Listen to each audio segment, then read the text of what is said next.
तो दोस्तों हम पहुंच चुके हैं नगर पालिका पे और आज है 30 नवंबर और अभी बज रहा है 4:30। तो आपको दिखाते हैं यूथ फेस्ट कैसा चल रहा है पिथौरागढ़ पे बाई पहाड़ी वोकल्स। तो दोस्तों देख सकते हैं एंट्री गेट काफ़ी यूनिक सा, वो पहले वाली वाइब आ रही है जब पुराने ज़माने में जब शादियाँ वगैरह होती थी तो आटे से बनाया जाता था, तो वो चीज़ दिखा रखी है। तो देख सकते हो दोस्तों stall food health registration help desk live RJ Hunt art craft books और पानी के लिए यहाँ पे सुविधा है दोस्तों।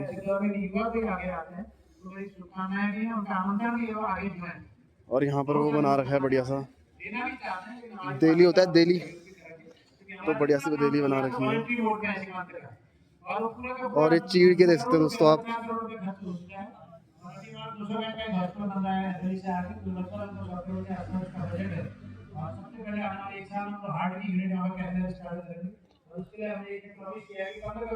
Health and counselling stall. तो हम थोड़ा लेट हो गए दोस्तों, यहाँ पे ज़्यादा कुछ दिख नहीं रहा अभी।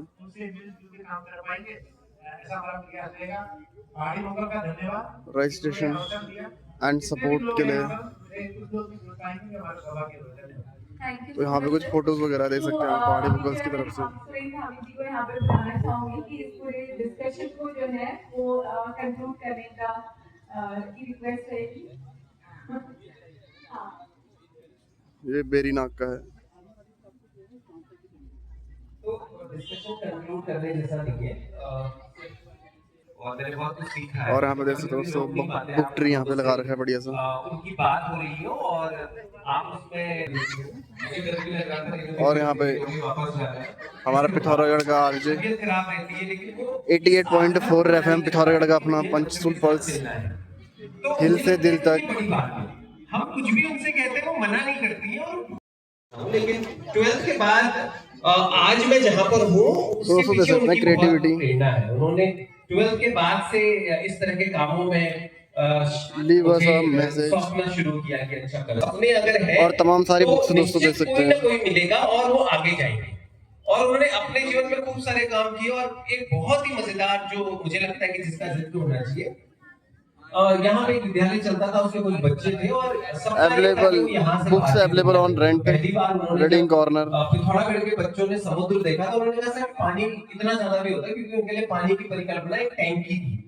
जब उन्होंने समुद्र देखा वो पागल हो गए कि इतना पानी भी कहीं हो सकता है। तो मुझे लगता है कि यहाँ तो छावा मूवी आपने देखी होगी और वो तो इस पे तो प्रिंट भी विक्की कौशल का लग चुका है। कहीं ना कहीं कुछ अच्छा कुछ बेहतर अपने जीवन में करें। क्या कर रहे हैं कैसे कर रहे हैं नहीं पता। संभाजी महाराज के फोन आता है, कोई आकाशवाणी में है, कोई स्पोर्ट्स में है, कोई बहुत और बेहतर काम कर रहा है। लेकिन जितने बच्चे कुछ बेहतर कंट्रीब्यूट कर रहे हैं और सोशली उनके कंसर्न है, जब भी सोशली काफी सारे बुक्स हैं दोस्तों यहाँ रिक्वेस्ट करो तो वो बहुत सहजता से आते हैं। तो आप दोनों के लिए मुझे लगता था कि ये बात अगर बोली न जाती और तो मुझे शायद शाम को चैन न मिलता। इतना बार कहना था। धन्यवाद प्रियंका जी, आपने समय दिया। थैंक यू रामी जी।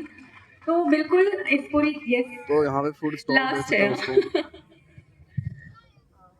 और आर्ट एंड क्राफ्ट कर देख सकते हो। आपने बोला था कि जो सपना है उसमें अगर जुनून जुड़ जाए तब वो जाके सच होता है।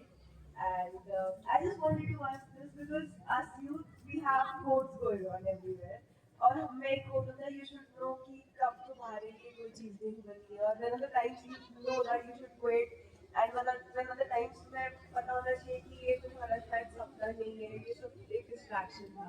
So how can you actually differentiate कि ये सपना ये मेरा सपना है या सिर्फ एक distraction या सिर्फ एक ऐसी चीज़ जो मैं बस ऐसे ही करना चाहती हूँ। So how do you do that?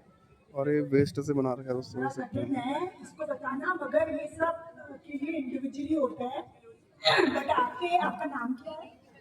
साक्षी। इसी कश्मकश में फंसे रहते हैं यार, दिल की सुनो या दिमाग की सुनो। मुझे लगता है हम लोग एक ट्रेनिंग करते थे तो उसमें कहते थे आप यू आर द बेस्ट जज। आप अपने आप को और देख सकते हैं सारे तरह के कहाँ जाना चाहते हो। देखिए मैं उन्होंने बोला ना अगर आप ज्यादा एनर्जी से मिलोगे तो बिगड़ जाओगे, तो वाकई में क्योंकि दिमाग कह रहा था यार दिल को और नहीं करना चाहिए। तो मैं आपसे यही कहूँगी कि आज का यूथ उसके पास इतना कुछ परोसा जा रहा है कि उसे समझ में नहीं आ रहा है।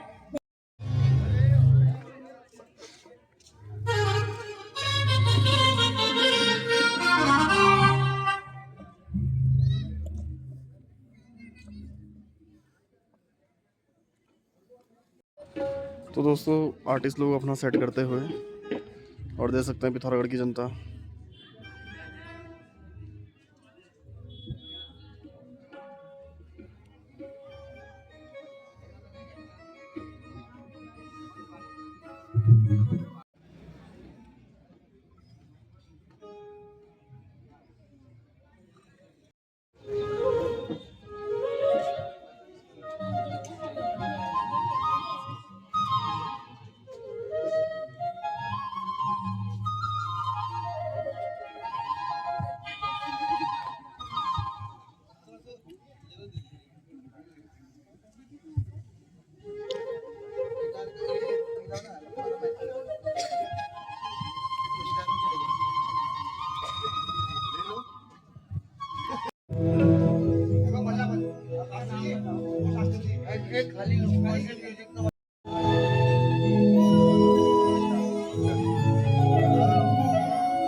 Baby,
तो दोस्तों देख सकते हैं प्यारा पिथौरागढ़, और अभी बज रहे हैं 4:56। तो थोड़ी देर पे रात हो जाएगी। आजकल ऑलमोस्ट आज लास्ट दिन है नवंबर का, दिसंबर लगने ही वाला है। तो यहाँ पे पहले किला हुआ करता था दोस्तों, और यहाँ पे किले का इतिहास लिखा गया है, जिसमें गोरखा वगैरह के बारे में यहाँ पे लिखा गया। अभी थोड़ा रिनोवेट कर दिया गया है इस चीज़ को। तो देख सकते हैं लगभग पूरा पिथौरागढ़ यहाँ से दिखता है आपको चारों तरफ। अभी किले के अंदर से और भी अच्छा दिखता है।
हमारी इस वॉलेंटियर टीम के लिए जोरदार तालियां।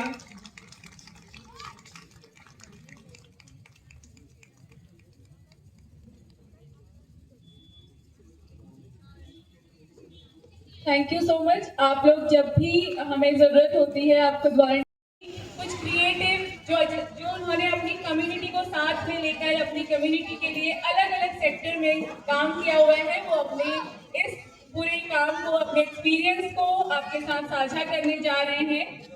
तो एक बार जोरदार तालियों के साथ इन सभी साथियों का हम उत्साहवर्धन करेंगे। दोनों हाथ उठा के बी अटेंटिव प्लीज। और हमारे साथ जो ये साथी जुड़े हैं, इनकी स्टोरीज बहुत इंस्पायरिंग होंगी नहीं है, और आई एम श्योर आप लोग को बहुत मजा आने वाला है। तो प्लीज आप जुड़े रहिए और सुनिए स्टोरीज। मुझे पर्सनली स्टोरी सुनना बहुत पसंद है।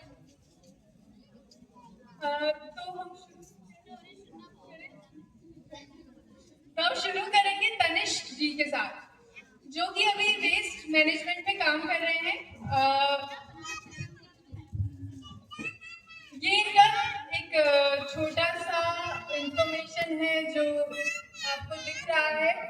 और तनिष्क जी जो है वो 19 साल के हैं और वो प्लास्टिक वेस्ट मैनेजमेंट पे काम कर रहे हैं, जो पिथौरागढ़ में जिसकी बहुत ज़्यादा ज़रूरत थी, और तनिष्क जी उसको कर रहे हैं। तनिष्क जी प्लीज आप अपनी स्टोरी शेयर कीजिए, ये कैसे हुआ, क्यों हुआ और ज़रूरत क्या है। Thank you. A very good evening to all, and thank you to Youth Vocal Club and अजीब प्रेम जी फाउंडेशन की मुझे स्टेज में आमंत्रित करने के लिए। एंड आज का जो मेरा टॉपिक है वो है गार्बेज रिसाइकलिंग पे, और इस पे मैं और मेरे डैड पिछले 1.5 साल से काम कर रहे हैं। मेरे डैड भी आए हैं यहाँ पे, वो शायद यहाँ पे बैठे होंगे आपके बीच में। तो फर्स्ट ऑफ ऑल मेरा नाम तनिष्क चंद है और मैं 19 साल का हूँ, और मैं बीएससी सेकेंड ईयर का छात्र हूँ, और मेरा गांव है रई धनौरा। तो आज आप सबके समक्ष मैं अपना टॉपिक पेश करना चाहता हूँ, वो एक वीडियो के समक्ष। मैं तो ये वीडियो कोई मैंने इंटरनेट से नहीं लिया है, ना कोई सोशल मीडिया प्लेटफॉर्म से। ये वीडियो है मेरे घर के सामने बहती हुई यक्षवती नदी का।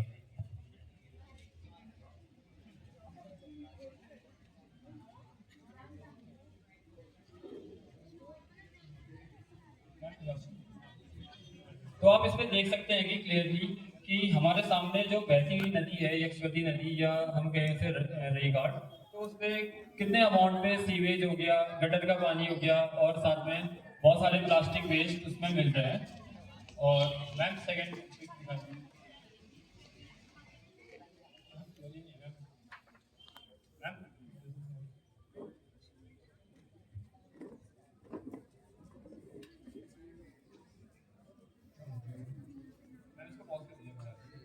तो फर्स्ट वाले में, तो जैसे कि आपने देखा कि जो फर्स्ट वीडियो थी उसमें बहुत सारा जो गटर का पानी था और लाइक दूसरी जो गार्बेज थी, प्लास्टिक थी, वो हमारे यक्षवती नदी में मिल रही थी। और इसके बहुत सारे हानिकारक वो भी है, रूप भी है। लाइक जो हमारे सामने जो नदी बह रही है वो डे बाय डे और पॉल्यूटिंग होते जा रही है, और एक टाइम के बाद उसको प्यूरिफाई करना भी नेक्स्ट टू इम्पॉसिबल ही हो जाएगा। और जैसा आपको पता होगा कि जो हमारे सामने रही गाड़ बहती है उसका ही पानी प्यूरिफाई होकर हम सबके घरों की टंकी नलों में भी आता है।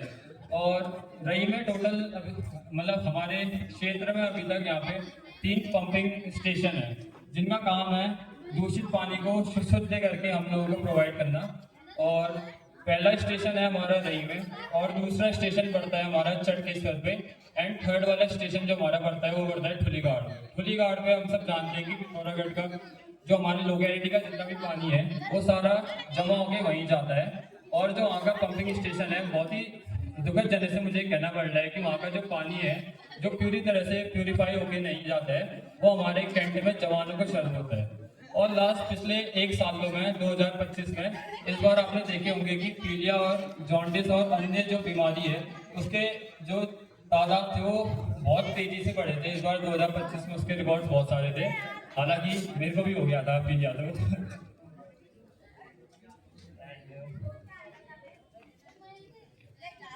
And my second video, ma'am इसको प्ले कर दीजिए प्लीज। मैम वॉइस गार्बेज हम परचेस करते हैं। वैसे तो आप लोग सोच रहे हो कि ये लोग परचेस क्यों कर रहे हैं, कि लाइक हम लोगों का ये मोटिव है कि पिथौरागढ़ को स्वच्छ करते हैं, तो इसलिए पहले हम उनसे वो करते हैं, परचेस करते हैं लाइक 25 रुपीज़ पर केजी के हिसाब से। देन फिर उसके बाद यहाँ पे जो वॉशिंग मशीन है ये हमने सेकेंड हैंड परचेस की थी, वो भी सिर्फ इसी पर्टिकुलर वॉश में। फिर एंड देन उसको फिर वो करते हैं, क्या कहते हैं कि मतलब उसको धोते हैं। देन फिर हमने एक स्पेशल तरह का वो बनाया है, ड्रायर बनाया है। एक्सक्यूज मी, मेरा दोस्त को यहाँ पे वो कर देगा, आपको पिक शो कर देगा।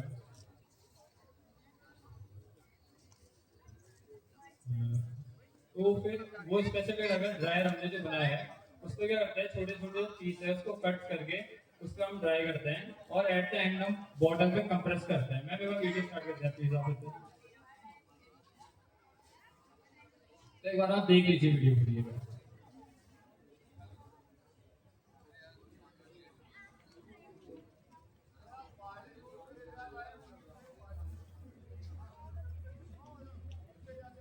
तो इस तरीके से हम उसे कंप्रेस करके इको ब्रिक्स बनाते हैं। तो अब मेरा है और हालांकि हमने पिछले 1 साल में हमने बहुत सारे स्कूल में विजिट भी किया था। लाइक फर्स्ट जो स्कूल था हमने डॉन बॉस्को पे विजिट किया था लास्ट टाइम, मेरे फादर और मैंने। तो वहाँ पे भी हमने सेम कंसेप्ट इको ब्रिक को वहाँ पे भी वो किया था, मतलब बच्चों के सामने दिखाया था। वहाँ तो कुछ हमें पॉजिटिव रिस्पॉन्स नहीं आए, बट उसके बावजूद फिर हम सेकेंड टाइम हम गए थे ओली जी के स्कूल द स्कॉलर्स अकेडमी में।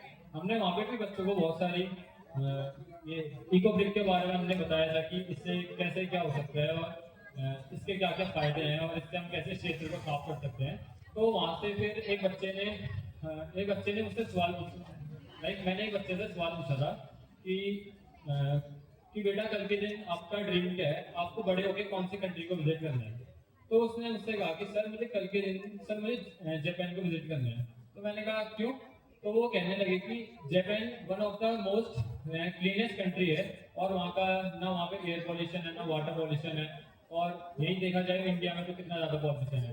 तो जिस टाइम मैंने सुना मैं बिल्कुल ही आश्चर्य से भर गया कि जिस टाइम हमारे पापा लोगों या हमारे चाचा लोगों के टाइम पे जो हमारा क्षेत्र था उतना ज़्यादा शुद्ध था, उतना ज़्यादा क्लीन था कि उस टाइम यहाँ पे पानी में मेरे पापा लोग मुझे बताया करते थे कि पहले पानी इतना ज़्यादा क्लीन था कि वो दिन रात इसी पानी में खेला कूदा करते थे, इसी पानी में नहाया करते थे और जरूरत पड़ने में इसी पानी में कभी कभी पी भी लिया करते थे।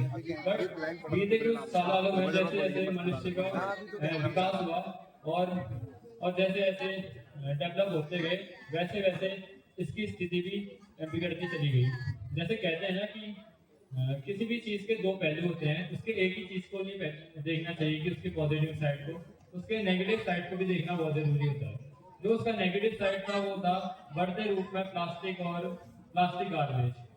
और तीसरा फिर जो पहले हमारे पास यहाँ पे नेचुरली अवेलेबल था, जैसे पानी था, शुद्ध पानी था, और वो जैसे आजकल खराब हो गया है। पहले के लोग इसमें नहाया करते थे, बट आजकल के ज़माने में अगर आप लोग इस पर हाथ तक डाल देंगे, आपके हाथ में बहुत सारी फंगल डिजीजेस और साथ में स्किन डिजीजेस आपको हो जाएंगी।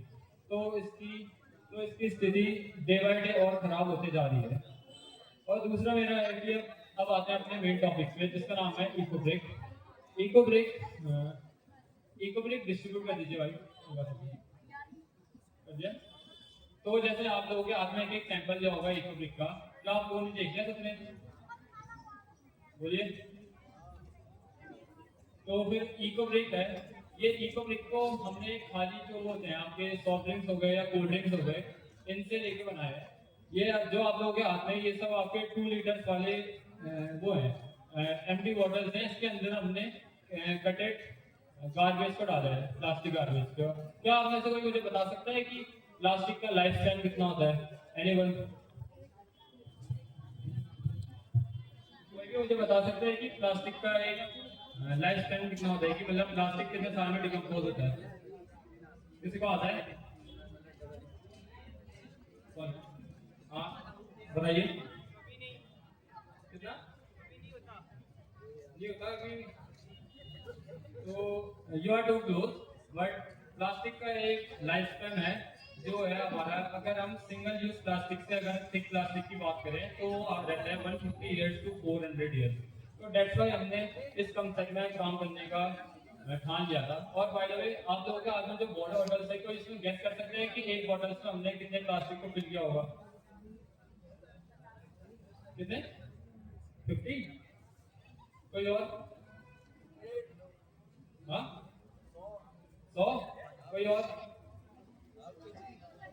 ठीक है, फिर वो जितने 100 का था वो बहुत क्लोज था, क्योंकि एक बॉटल से हमने 150 से लेकर 250 प्लास्टिक वो पॉलीथीन को हमने फिल कर रखा है। लाइक आप लोग इसको ऐसे समझ सकते हैं, जो आपका एक कुरकुरे का पैकेट होता है ना, तो 5 रुपए का, उसको हमने इसे 250 टाइम्स हमने वही पैकेट इस पे फिल कर रखा है, तभी ये इतना ज़्यादा टाइट और कंप्रेस्ड है। दूसरा इकोब्रिक्स से हम बहुत सारी चीज़ें भी बना सकते हैं, एवं बहुत सारी चीज़ों में ये महत्वपूर्ण भी है। दूसरा, जैसे हमने यहाँ पे बनाया था, देख सकते हैं यहाँ पे, ये है प्लांटर। ये हमने पूरा इकोब्रिक्स से बनाया है। ये इकोब्रिक्स का बनाया, आप देखिए, इसमें हमने 4 मोटर ऐसे कंबाइन किए थे, और देन फिर ये हमारे प्लांट के लिए यूज हो सकता है। इसके ऊपर आप सामान रख सकते हैं, ये जैसे गमले भी रख सकते हैं। कोई आएगा आगे एक बार से वो करने के लिए? नितिन,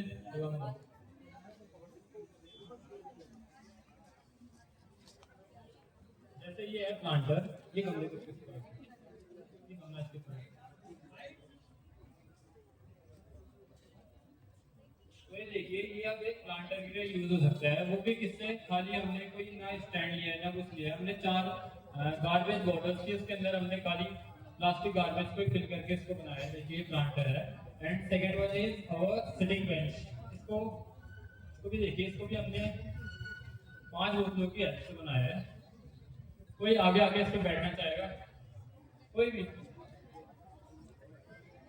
किसी को ट्राई करना है इस पे एक बार बैठ के कि ये कितना सकता है? किसी को भी आना है तो आ जाओ आप आ जाओ बेटा, बैठो। तो देखो, ये एक लड़की है, ये इसके ऊपर बैठ गई। आप बताओ कि आपको कैसा लगा? अच्छा। किसी और को बैठना है?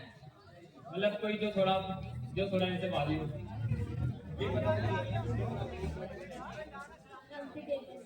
कंफर्टेबल भी है, देखो ये भी कह रहे हैं। कोई और आना चाहता है बताइए, आ जाइए प्लीज, आप आ जाइए।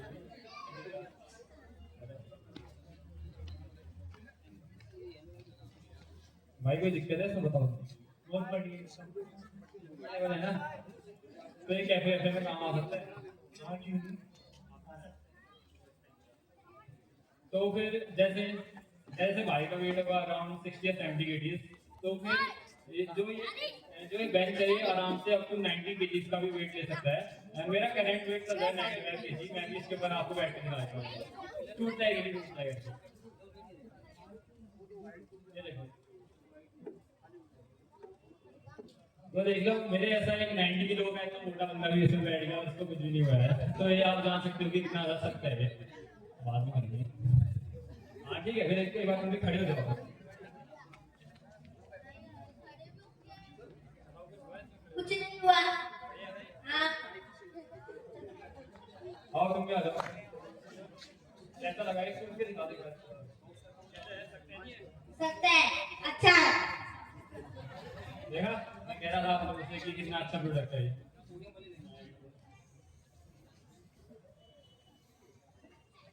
तो इसी के साथ अब हम अपने लास्ट टॉपिक पे बात करते हैं, जो हमने एक वैसे तो इको ब्रिक्स के लिए जगह जगह जाके पन्नियाँ चुनना किसी को पसंद नहीं आएगा, खैर इसलिए हमने एक घर में ही इन्वेंशन किया है जिसे हम कहते हैं लो कॉस्ट डस्टबिन। तो मैं इसको आपको प्रेजेंट करता हूँ एक बार।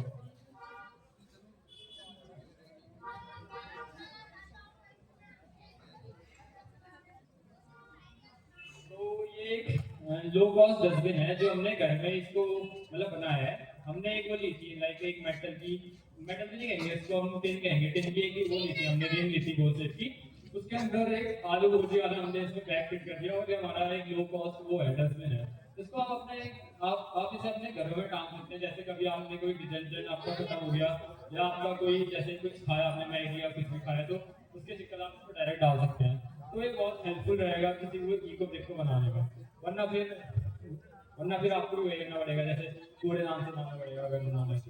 तो ये सबसे एक बेस्ट तरीका है जो हमने इसलिए किया था।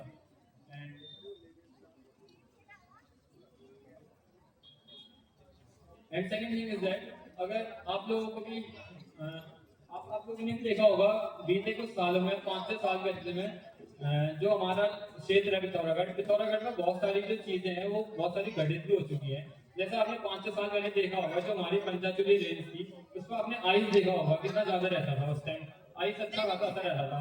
But due to global warming और ग्रीन हाउस इफेक्ट वो घटते जा रहा है। खाली पंचाचूली की जगह में काले पत्थर या काले पहाड़ दिखते हैं। वो सब क्यों हो रहा है? क्योंकि हम जो गार्बेज मैनेजमेंट है उस पर अभी हम पूरी तरह से सक्षम नहीं है या उस पर हम पूरी तरह से अभी हम उसको कंट्रोल में नहीं ला पा रहे हैं। तो इसी को चलते आप लोगों को भी अपने घर में 3 टाइप के डस्टबिन बनाने चाहिए जैसे हम लोगों ने बनाए हैं। जैसे मैंने अपने घर में तो 3 टाइप के डस्टबिन बनाए हैं। फर्स्ट वन है हमारा कंपोस्ट प्लांट है। तो कंपोस्ट प्लांट को आप मान सकते हैं कि जैसे आपके घर में कोई भी सब्जी हो गए या फ्रूट्स हो गए या कोई ऑर्गेनिक सब्सटेंस आ गए या उसके जितने भी छिलके हो गए या वो खराब हो गए उसको आप उसमें फेंक सकते हैं या वेट गार्बेज कह लीजिए। और दूसरा वाला उसे कह सकते हैं कि जो आ गया आपका डिकम्पोजेबल वो हो गया, नॉन कंपोजेबल आपका वो हो गया, गार्बेज हो गया, आप उसको मान सकते हैं। जैसे उसका आपका सिंगल यूज पॉलीथीन आ गया या कोई भी ऐसा आ गया जो कंपोज करना नहीं है जो आपके इको ब्रिक्स में हेल्पफुल रहेंगे उसको आप बना सकते हैं। एंड थर्ड वन में आप एक और सेक्शन में बना सकते हैं। वो आपका रहेगा जैसे आपकी कोई ग्लास हो गई, ग्लास आपकी टूट गई या आपके मेटल्स के टुकड़े हो गए या कुछ हो गए या आपके थिक प्लास्टिक हो गया जिसको हम ऐसे भर नहीं सकते उसको आप इसमें डाल सकते हैं। ताकि ये 3 टाइप के आपके घर में गार्बेज हो जाएंगे, मतलब डस्टबिन हो जाएंगे जिससे आपको डिफ्रेंशिएट करने में सही रहेगा और फिर आपका ध्यान भी सही रहेगा कि किसको कहाँ पे कंपोस्ट करना है। जैसे कंपोस्ट प्लांट है, कंपोस्ट प्लांट को आप जनरली आप अपने गार्डन में भी बना सकते हैं। गार्डन में आपने गड्ढा खोदा, फिर देन उसके ऊपर आपने थोड़ी मिट्टी रखी और उसके ऊपर आपने अपने वही सब्जी है इन सब के वो फेंके सड़े हुए से, फिर उसके ऊपर आपने फिर से मिट्टी डाल दी या वो कोकोनट की वो भी आती है, बाग भी आती है, उसको डाल दी तो बाद में आपको मैन्योर भी बन जाता है। इससे बाई प्रोडक्ट भी आपको नसीब होता है। सेम एज वेल एज अभी तक का हमें प्लास्टिक से कुछ भी बाई प्रोडक्ट नहीं मिलता था, बट अब प्लास्टिक से बाई प्रोडक्ट अब हमको प्लास्टिक से भी बाई प्रोडक्ट मिलना स्टार्ट हो जाएगा जो हमने एक्सेप्ट किया इको ब्रिक का। अगर कल के हमारे पास इको ब्रिक ज्यादा होंगे तो हम इससे और भी चीजें बना सकते हैं। अगर आप सबका योगदान रहेगा तो हम कल के इको ब्रिक से और अच्छे चीजें बना सकते हैं। जैसे लाइक जो पार्क होते हैं, बेंच होते हैं, वहाँ पे हम इससे बेंच भी बना सकते हैं। और लास्ट में मैं एक ही मैसेज देना चाहूंगा आजकल के यूथ को कि आप लोगों को कि मतलब गार्बेज को जो प्लास्टिक गार्बेज है उसका ना होने का एकमात्र तरीका यही है कि आपकी गुड ईटिंग हैबिट्स होनी चाहिए। मैं आजकल देखता हूँ कि जो मेरे साथ के जितने भी यूथ हैं वो बहुत लोग प्रिजर्वेटिव्स बहुत ज्यादा कंज्यूम करने लग गए हैं। लाइक पैकेज फूड आप लोग बहुत ज्यादा कंज्यूम करते हैं, मैंने बहुत लोगों को देखा है। आजकल 10-11 साल के बच्चे वो स्टिंग पीने लग गए हैं, कोई माउंटेन ड्यू पीता है, कोई वो पीता है एंड लाइक समथिंग चिप्स हो गए, कुरकुरेज हो गए या कोई भी पैकेज आइटम, उन सबको आप जितनी जल्दी हो सके उतना लेना बंद कर दीजिए। फर्स्ट ऑफ ऑल ये तो हमारे इन्वायरमेंट के लिए तो अच्छा है नहीं, और दूसरा एज वेल एज ये हमारे हेल्थ के लिए भी बिल्कुल अच्छा नहीं है। क्या आप लोग जानते हैं कि जितने हमारे कुरकुरेज हो गए या फिर ये लेज हो गए, उसके अंदर वो पैकेट के अंदर कौन सी गैस भरी जाती है? किसी को पता है कुछ? एनीवन? तो जो पैकेट होते हैं उसके अंदर हमारी पहले से नाइट्रोजन फिल होती है ताकि वो खाने को फ्रेश रख सके, और साथ में जो वो होते हैं हमारे क्या कहते हैं चिप्स हो गए, कुरकुरेज हो गए, उनके ऊपर मसाला उसके साथ ना एक ना लेड की लेयर भी होती है। लेड का काम क्या होता है, वो ना लास्ट है, तो फिर लेड का काम होता है कि उसको फ्रेश रखने का। तो फिर आप में से बहुत लोगों को अपना गुड ईटिंग हैबिट्स को अपना लेना चाहिए। लास्ट टाइम जब मैं कितने में था, जब मैं 11th में था, तब तक का मैं भी बहुत सारे पैकेट आइटम्स को कंज्यूम किया करता था, बट फिर उसके बाद जैसे मैंने इसको छोड़ा पैकेज आइटम्स को, देन उस टाइम मुझे याद है कि मेरी हाइट थी अराउंड 5.7 फीट थी, अराउंड मैं भी एक एवरेज इंडियन गाय में आता था कि मेरी हाइट नहीं बढ़ रही थी उस टाइम। बट फिर जब मैंने घर का खाना खाना स्टार्ट किया और पैकेज आइटम्स को नो किया, तो देन अचानक से पता नहीं मेरी हाइट भी बढ़ गई, लाइक मैं 6.1 फीट हो गई साल को। तो फिर इसी सब के साथ thank you.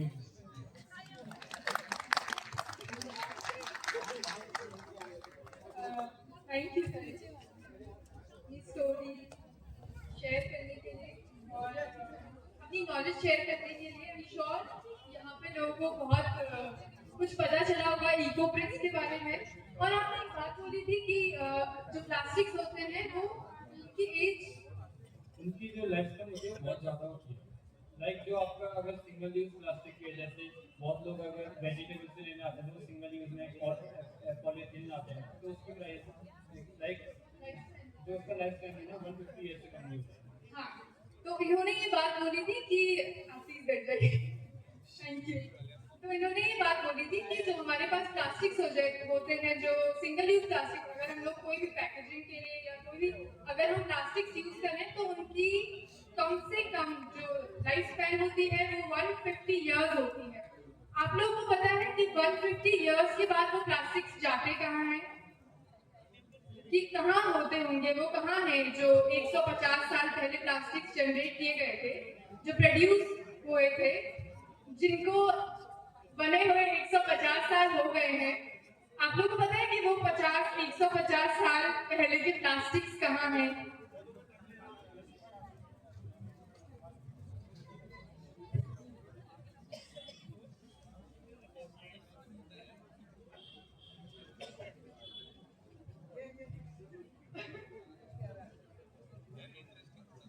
Anyone please? They are mixed in soil. They are mixed in soil. Yes, they are mixed in soil. और जब ये मिट्टी में जाते हैं तो ये ऑटोमेटिकली हमारे खाने में आते हैं, इसीलिए इको ब्रिक्स, इसीलिए पैकेजिंग में जितने भी अननेसेसरी प्लास्टिक यूज होता है उसको कम से कम करना है, क्योंकि ये कहाँ जा रहा है, ये हमारे पेट में जा रहा है, ये हमारे पानी में आ रहा है, ये मिट्टी में जा रहा है, ये हमारे खाने में आ रहा है। बेसिकली हमारे ही अंदर जो चीजें जहर बन रही हैं वो उसका कारण शायद हम ही हैं। तो आई होप आप लोगों को ये स्टोरी अच्छी लगी होगी, ये नॉलेज अच्छी लगी होगी, और thank you so much Tanish again for sharing the knowledge and your beautiful story. Now moving forward with the second story with Tarun sir. Tarun sir, please.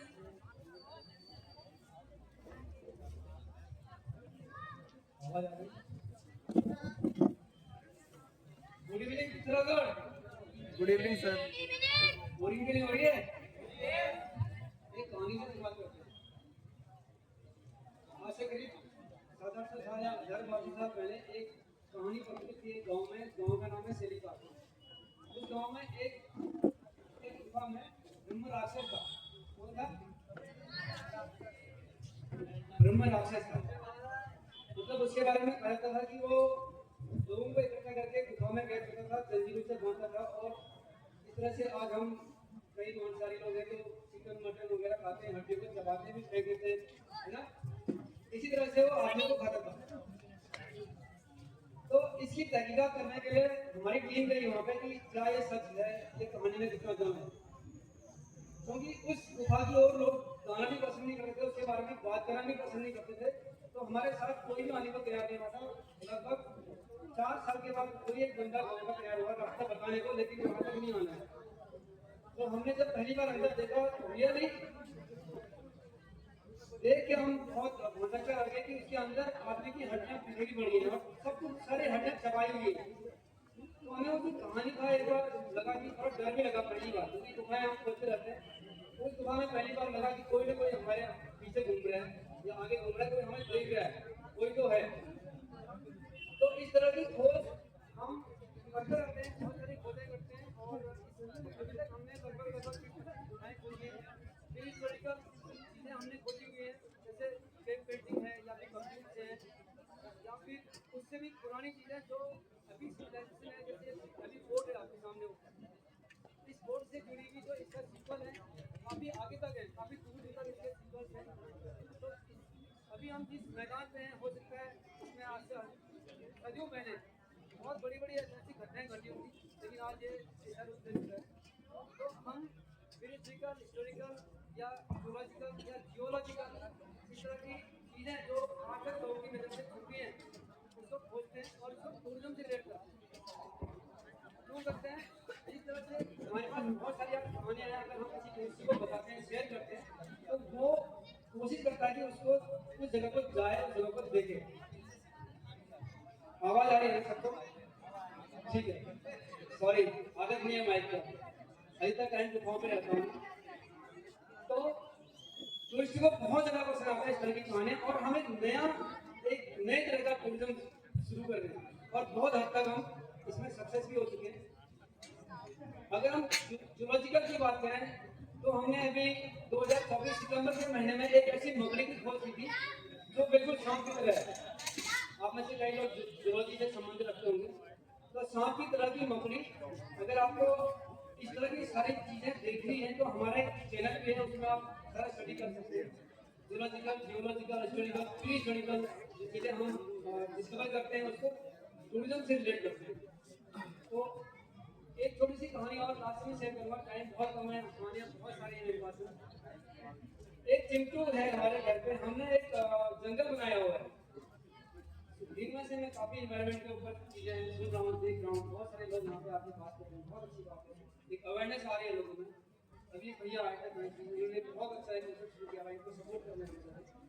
तो हमने वहाँ पे मैनमेड जंगल बनाया हुआ है और आज से करीब 25-30 साल पहले जब हमारे पेरेंट्स ने उसको शुरू किया होगा, 20-25 साल पहले, उस समय वहाँ पे सिर्फ एक स्ट्रीट लाफिंग फ्लड, जिसको हम युगड़ी कहते हैं, मुंशी भी कहते हैं हिंदी में, पहाड़ी में हमने कुमाऊनी में, वो चिड़िया थी वहाँ पे सिर्फ। और आज की डेट में वहाँ पे साल भर में 95 स्पीशीज बर्ड्स आप देख सकते हैं। और हमने एक नया कॉन्सेप्ट वहाँ पे शुरू किया हुआ है। आप आइए, आपका स्वागत है एक मैनमेड वर्ल्ड से। अपने बच्चों के साथ आइए, आपका बर्थडे है, अपने बच्चों का बर्थडे आप सेलिब्रेट करिए वर्ल्ड के साथ, चिड़ियाओं के साथ में। आप जिस तरह से बैठे हैं, आप बैठेंगे, आपकी चारों ओर चिड़िया होंगी, इसमें जंगली मुर्गियां हो सकती हैं, थ्रशिज हो सकते हैं, कई तरह के फूड पीकर्स हो सकते हैं, सन बर्ड्स हो सकते हैं, कुछ भी हो सकते हैं, बहुत सारे बर्ड्स हो सकते हैं। ये देखने में काफी, सुनने में बड़ा अजीब सा लगता है। आज हमारे नेतृत्व में अरब से काफी लोग जुड़े हैं, पाकिस्तान से लोग जुड़े हैं, श्रीलंका से जुड़े हैं, लंदन, अमेरिका से काफी लोग जुड़े हैं और हम एक कम्युनिटी वर्क कर रहे हैं कि हम इस कॉन्सेप्ट को डुप्लीकेट करें, लोगों को कॉपीकेट कर सकें, ताकि एक चिड़ियाओं की मदद से जंगल कैसे बनता है इसको हमने शुरू किया। वहाँ पे आप भी इन्वाइटेड हैं, काफी लोग इसके हैं, आप भी इन्वाइटेड हैं और आइए और अपना बर्थडे चिड़ियाओं के साथ सेलिब्रेट करिए। और इन्हीं सब के साथ मैं आपसे विदा चाहूँगा, फिर कभी अगले अंक में धन्यवाद। थैंक यू तरुण जी अपनी स्टोरी शेयर करने के लिए। और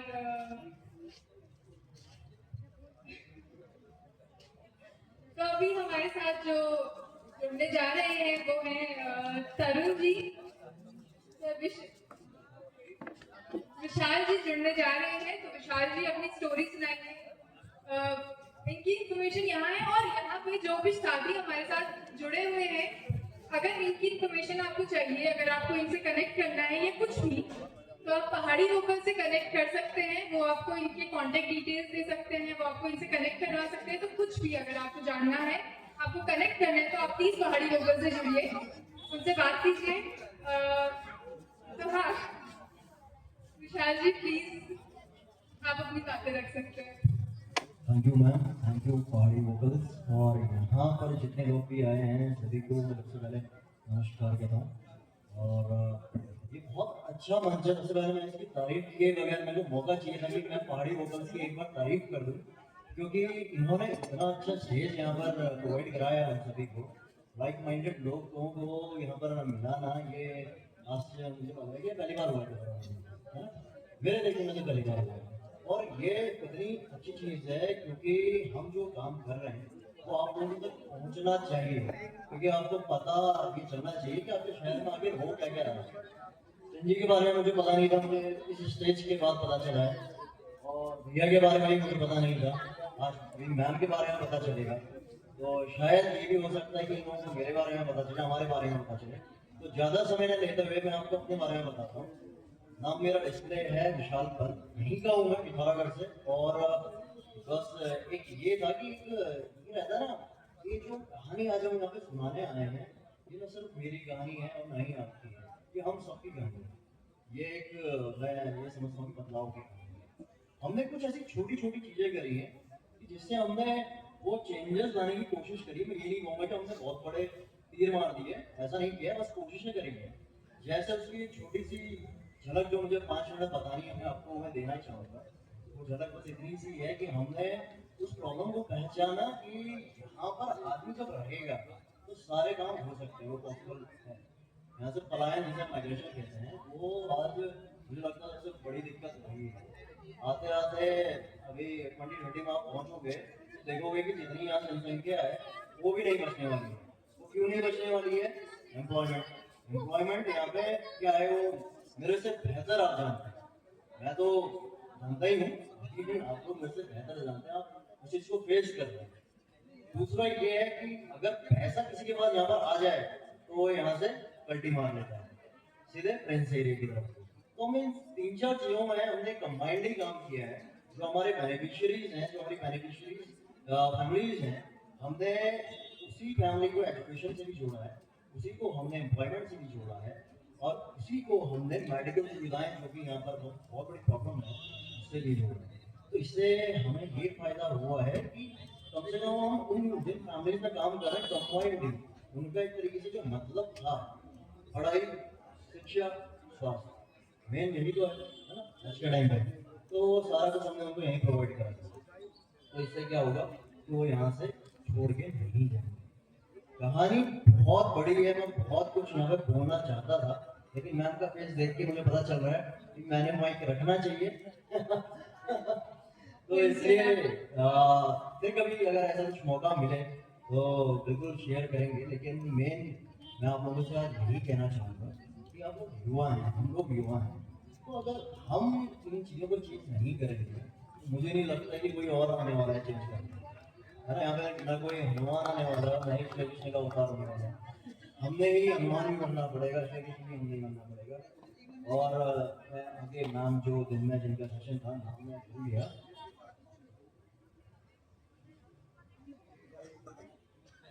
तो इंटरप्शन के लिए सॉरी। हाँ, तो मैम का जो कहना था वो लड़कियों के उस पर काम कर रहे हैं, बहुत अच्छी बात है। बहुत सारी चीज़ें यहाँ पे हो रही हैं, तो मैं ये कहना चाहूँगा कि हम लोगों को उठना पड़ेगा एक दूसरे के।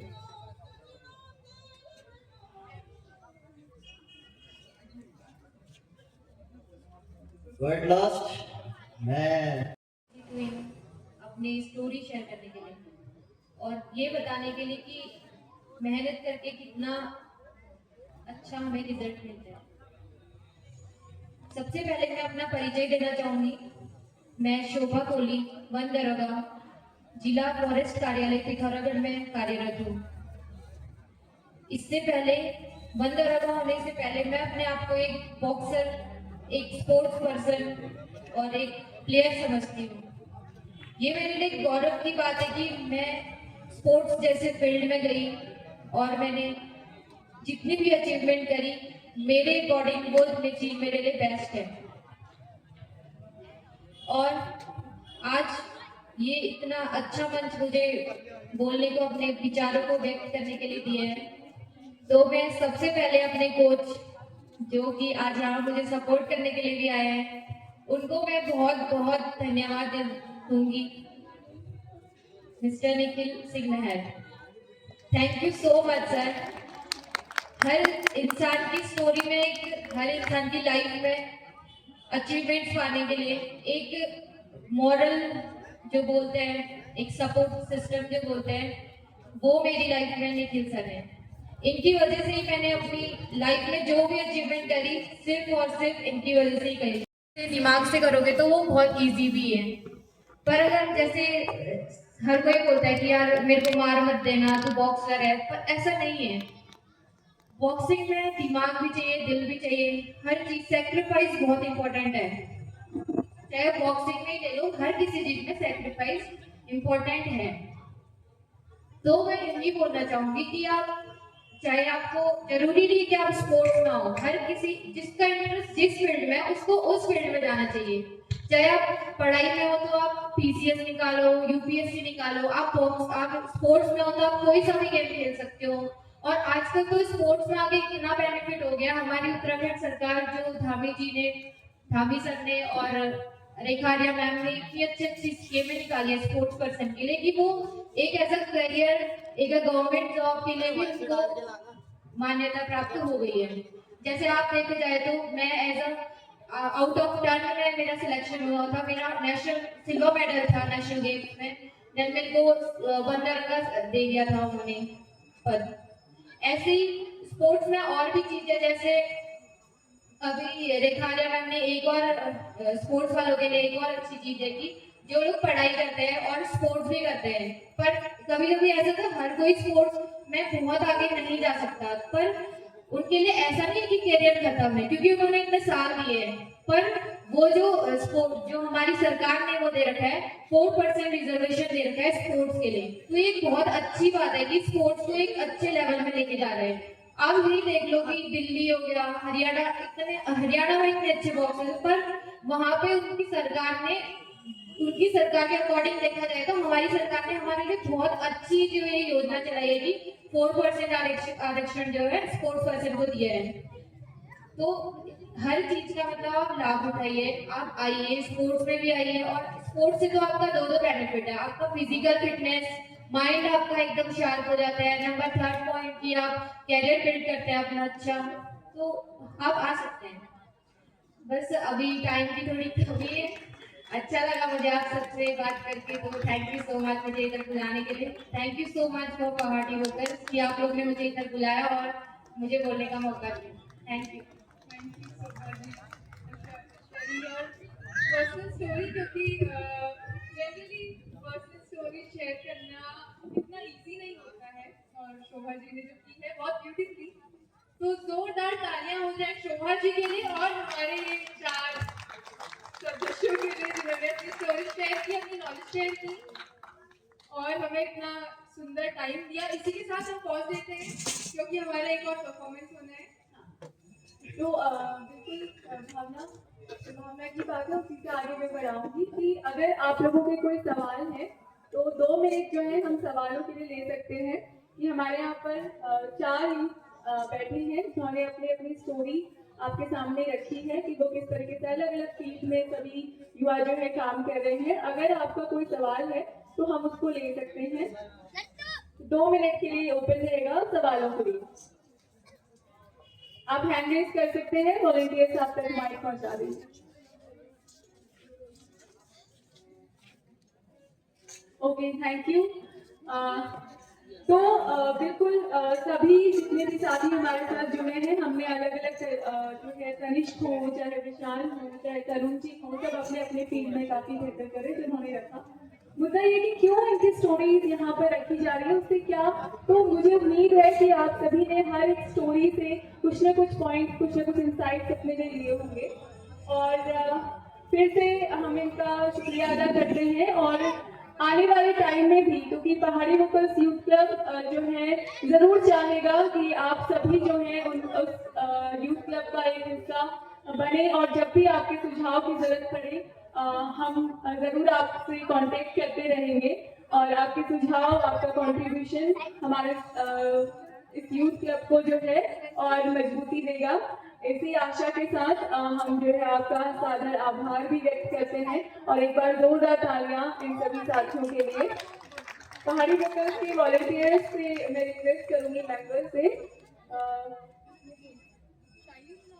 मुकेश से, कि वो शोभा को जो है एक मोमेंटो देकर इनका आभार व्यक्त करेंगे। मुकेश।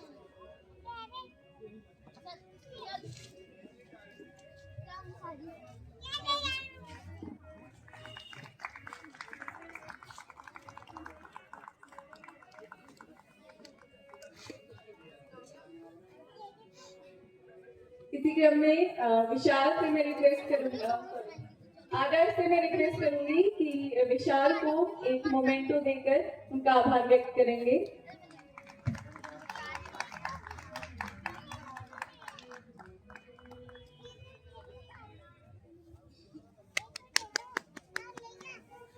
आदर्श से फिर से रिक्वेस्ट रहेगा कि वो तरुण जी को एक पहाड़ी वोकल्स की तरफ से एक मोमेंटो देकर उनका आभार व्यक्त करेंगे। बहुत बेहतरीन पर्सनालिटी सर हैं, आप ज़्यादा उनकी वेबसाइट सॉरी उनके पेज पे जाके आप चेक कर सकते हैं, एडवेंचर के संबंध में बहुत नॉलेज रखते हैं। Thank you so much sir. इसी क्रम में मैं मुकेश से रिक्वेस्ट करूंगी कि वो तनिष्क को एक मोमेंटो देकर उनका आभार व्यक्त करेंगे।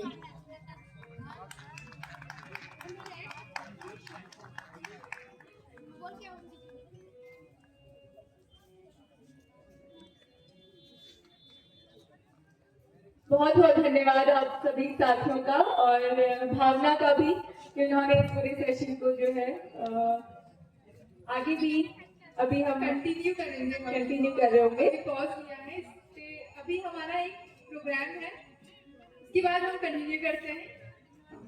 तो थैंक यू सो मच आप सभी स्पीकर्स का। इनको शायरी सुनाएं, एक शायरी प्लीज, बहुत रिक्वेस्ट कर रहे हैं।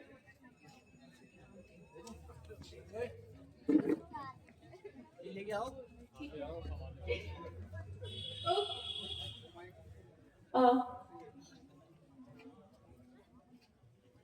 अभी आपको मौका देंगे। हाँ बिल्कुल, थोड़ी देर में आपको मौका देते हैं। तो अभी हम आगे बढ़ते हैं, और हमारे साथ आपने स्टॉल्स पे देखा होगा कई सारे मेंबर्स। भावना से रिक्वेस्ट करूंगी कि मैम को एक मोमेंटो देकर जो है आभार उनका व्यक्त करेंगे।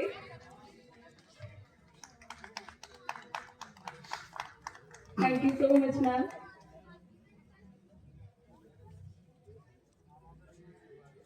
कलाकृति आर्ट गैलरी,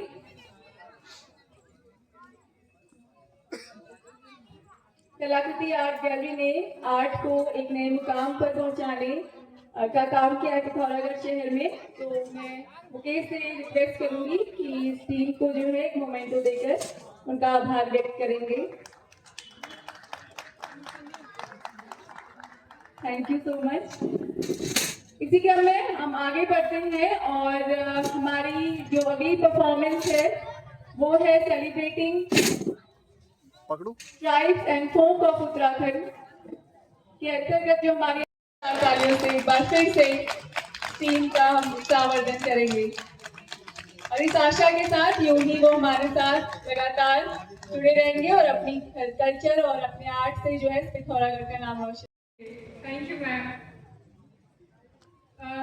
तो मैम ने आपको इनका ब्रीफ इंट्रोडक्शन दे दिया है, आगे की स्टोरी हम इन्हीं से सुनेंगे।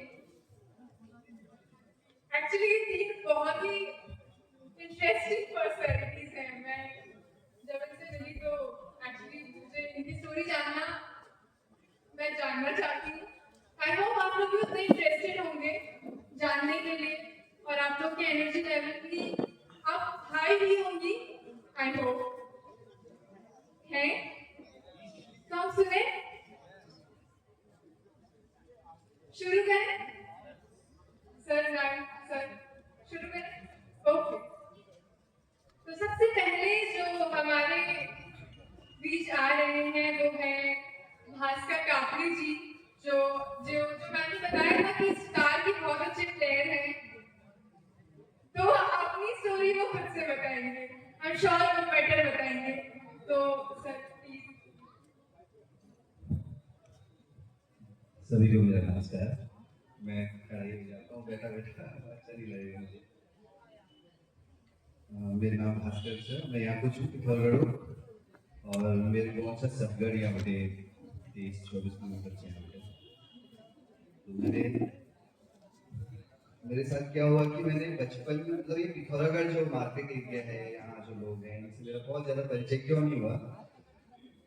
12th तक हम लोग गांव में पढ़ते थे, GIC कनेक्शन मैंने पढ़ा, 1 साल मैंने पलेटा में पढ़ा। उसके बाद फिर मौका मिला बाहर जाने का, तो पढ़ाई बाहर हुई नैनीताल में। उसके बाद फिर जॉब मेरी नॉर्थ ईस्ट में लगी। तो यहाँ मैं पहली बार आया, मेरा ट्रांसफ़र अभी कुछ टाइम पहले ही हुआ है, 1.5-2 साल हुए मुझे पिथौरागढ़ में आए। अब मैं धीरे धीरे यहाँ के लोगों को, यहाँ के कलाकारों को, यहाँ के जो अच्छे लोग हैं उनसे परिचित हो रहा हूँ। और मैं होना भी चाहता हूँ कि जो पहाड़ है ना, मतलब यहाँ के लोग बहुत ही टैलेंटेड हैं। मतलब केवल हम ही नहीं, अभी तो हमको मौका दिया है, मंच है हमारे पास, लेकिन यहाँ का मैं स्कूल पढ़ाता हूँ, मेरे बच्चे यहाँ के देखते हैं। मैं नॉर्थ ईस्ट में भी था, वहाँ भी हम लोगों ने बहुत सारे मतलब 1000 करीब बच्चे हमारे स्कूल में हैं, लेकिन यहाँ मैंने वो फर्क देखा उसमें कि हमारे पहाड़ में कितना टैलेंट है। तो अपनी कहानी बताने का मौका तो बहुत ना के बराबर मिलता है। शायद चांस मेरे को बाद में कभी मिले ना मिले भविष्य में कि कोई कहे आप अपनी कहानी सुनाओ। तो आज मुझे मौका मिला है। सबसे पहले तो मैं अजीज प्रेमजी फाउंडेशन और आप सभी का बहुत बहुत आभार व्यक्त करता हूँ कि आपने मुझे मौका दिया स्टेज देने का। मैं वैसे मेरे पिताजी आर्मी में थे, रिटायर्ड हो गए थे। उसके बाद तब मैं पैदा हुआ था अयोध्या में, बहुत छोटा था। तो उसके बाद हम लोग गांव पे आ गए, यहाँ सतगढ़ मेरा गांव है। मेरी पढ़ाई पूरी गांव में हुई, स्कूल जाने गया नाम सुना। जो मैंने बचपन जिया है, मतलब वो बचपन आजकल बहुत कम बच्चे शायद जी पाते हैं। बल जन गया, बाका चलून गया और बल्द लगना जन गया। शायद सब लोग बाहर से भी, मैं हिंदी में बोल लेता हूँ। तो बैल चराने हम लोग मतलब सुबह स्कूल जाने से पहले जंगल में पहले बैलों को छोड़ के आते थे। उसके बाद 5 किलोमीटर का हमारा स्कूल होता था, हम पैदल जाते थे, स्कूल जाते थे। और सुबह बहुत जल्दी जाना होता था क्योंकि मैंने साइंस ले ली थी, म्यूजिक मिला नहीं। मैं बताऊँगा मैं म्यूजिक वाला हूँ वैसे। तो कैसे मैं म्यूजिक में गया क्या है अभी मैं कोशिश करूँगा बताने की। तो सुबह हम लोग बैलों को छोड़ के फिर सुबह फिजिक्स का ट्यूशन जाते थे, फिर स्कूल जाते थे, फिर शाम को घर आते थे, शाम को फिर ट्यूशन पढ़ने, मतलब अंधेरे में जाना अंधेरे में आना, ऐसा लगभग चलता था। तो जो गांव में हमने बचपन जिया है, जो हमने जैसे जंगल में जाके बकरी चरा के, नदी है वहाँ नहाना, और एक्चुअल में जो, और केवल यही नहीं जो हमारा फोक है एक्चुअल में शास्त्र, मैं शास्त्रीय संगीत में अभी सितार प्ले करता हूँ, लेकिन शास्त्र की जननी ही फोक है। तो हमारा कल्चर सबसे बड़ा माना जाता है। तो उस फोक से मैंने मतलब, हमको ऐसे कोई गुरु तो मिले नहीं पहले बचपन में, लेकिन म्यूजिक का बहुत इंटरेस्ट था। लेकिन हमने अपनी उस धरती से, अपने उस गांव से, अपने उस कल्चर से इतना सीखा कि जब गुरु मिले तो उनके सामने बैठने लायक हम इतना थे कि हाँ ये संगीत सीख सकते हैं, मैं तुमको सिखाऊंगा। इस लायक हमको हमारी धरती ने ही बना है, क्योंकि हमारे यहाँ का कल्चर जो है, हमारे गवारा गीत, जितने पुराणों की कथाएं उनमें गाई जाती हैं, और हमारे यहाँ जो खेल लगाए जाते हैं, कुल खेल हैं, उसमें रामायण की गाथाएं गाई जाती हैं, महाभारत की गाथाएं गाई जाती हैं, कृष्ण लीलाएं गाई जाती हैं। शिव पुराण जो गवारा गीत है, शिव पुराण का एक पूरा पोर्शन है उसमें, जो कनकल हरिद्वार में जब यज्ञ हुआ था, माता सती हुई थी, उसके बाद दूसरा जन्म उन्होंने हिमाचल में लिया था। उसके बाद शिव को पाने की पूरी कथा, वो पूरी कथाएं गाई जाती हैं, वो हमारे ऐसे फॉर्म में हमारी आमा लोग गाते हैं उसको गाँव में। तो इस तरीके से उनको पेश किया जाता है कि वो हमारी एक, मतलब हमारे यहाँ जो देवी माना जाता है शिव शक्ति, शाक्त परंपरा के लोग हैं, शैव परंपरा के भी नहीं है। एक्चुअल में हम शाक्त परंपरा, हम शक्ति को मानने वाले लोग हैं, हम माता को पूजते हैं, हमारे घर में देवी होती है। तो हम शिवलिंग की पूजा तो करते हैं, लेकिन हमारे यहाँ सब देवी के अधिक रूप में मंदिर मिलेंगे आपको, शिव के तो मिलेंगे ही मिलेंगे, जहाँ शिव है शक्ति तो है। तो ये बातें मैं अभी जोड़ूंगा, जो क्यों बता रहा हूँ ये कहना, क्यों मतलब हमने इस कल्चर से सीखा है। उसके बाद हुआ क्या मेरे साथ, कई बच्चे यहाँ, अब मैं एक म्यूजिशियन हूँ तो उस तरीके से मैं बात करना चाहूँगा, कई बच्चे ये भी सीखना चाहता हूँ, मैं म्यूजिक सीखना चाहता हूँ या मैं लाइफ में करियर बनाना चाहता हूँ। जिस स्कूल में मैं पढ़ता था तो वहाँ म्यूजिक एज ए सब्जेक्ट था ही नहीं, तो मैं कभी पढ़ ही नहीं पाया। लेकिन इंटरेस्ट बहुत था, तो गांव में हर चीज जो मैंने बताया, खेल में जो भी होते उनमें हम शामिल होते थे, उससे सीखते थे।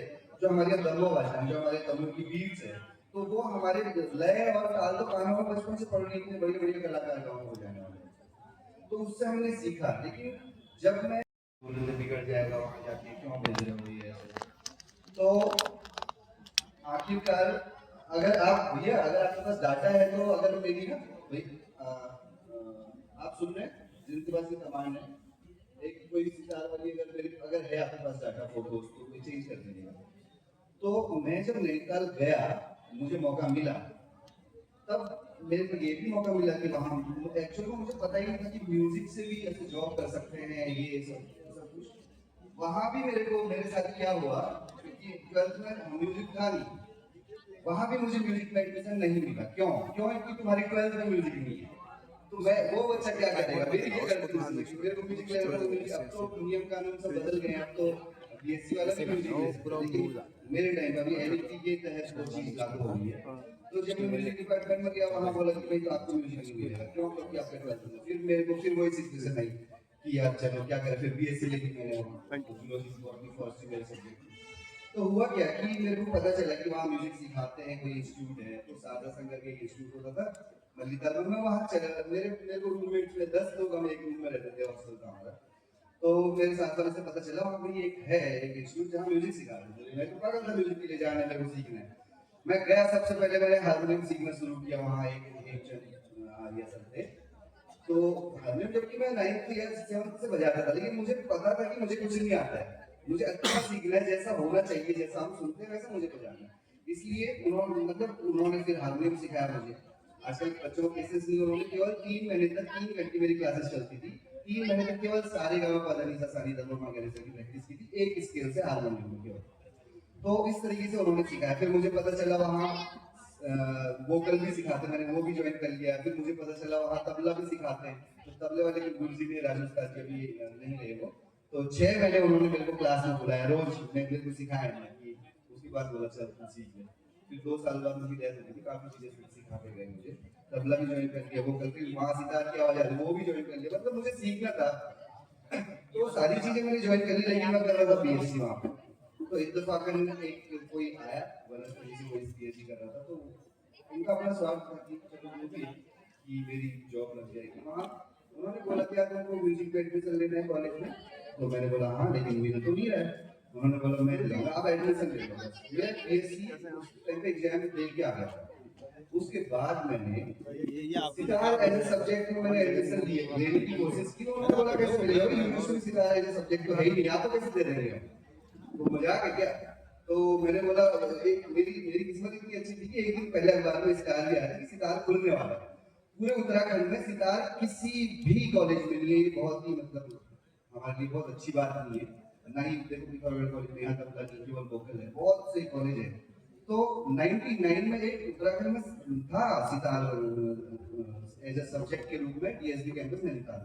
वहाँ के 99 में देवी रामा साहब थे, उनकी डेथ हो गई तो तब बंद हो गया। उसके बाद बहुत राजनीति चली होगी, जो भी रहा होगा।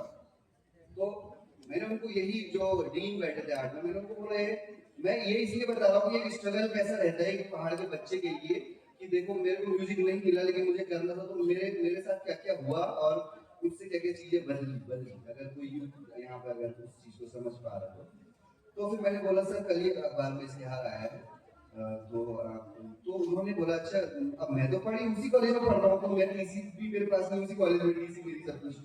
तो उन्होंने बोला तुम एक साल क्या कर रहे थे, तो मैंने बोला सर ऐसे कोचिंग कर रहा था, कुछ तैयारी कर रहा था।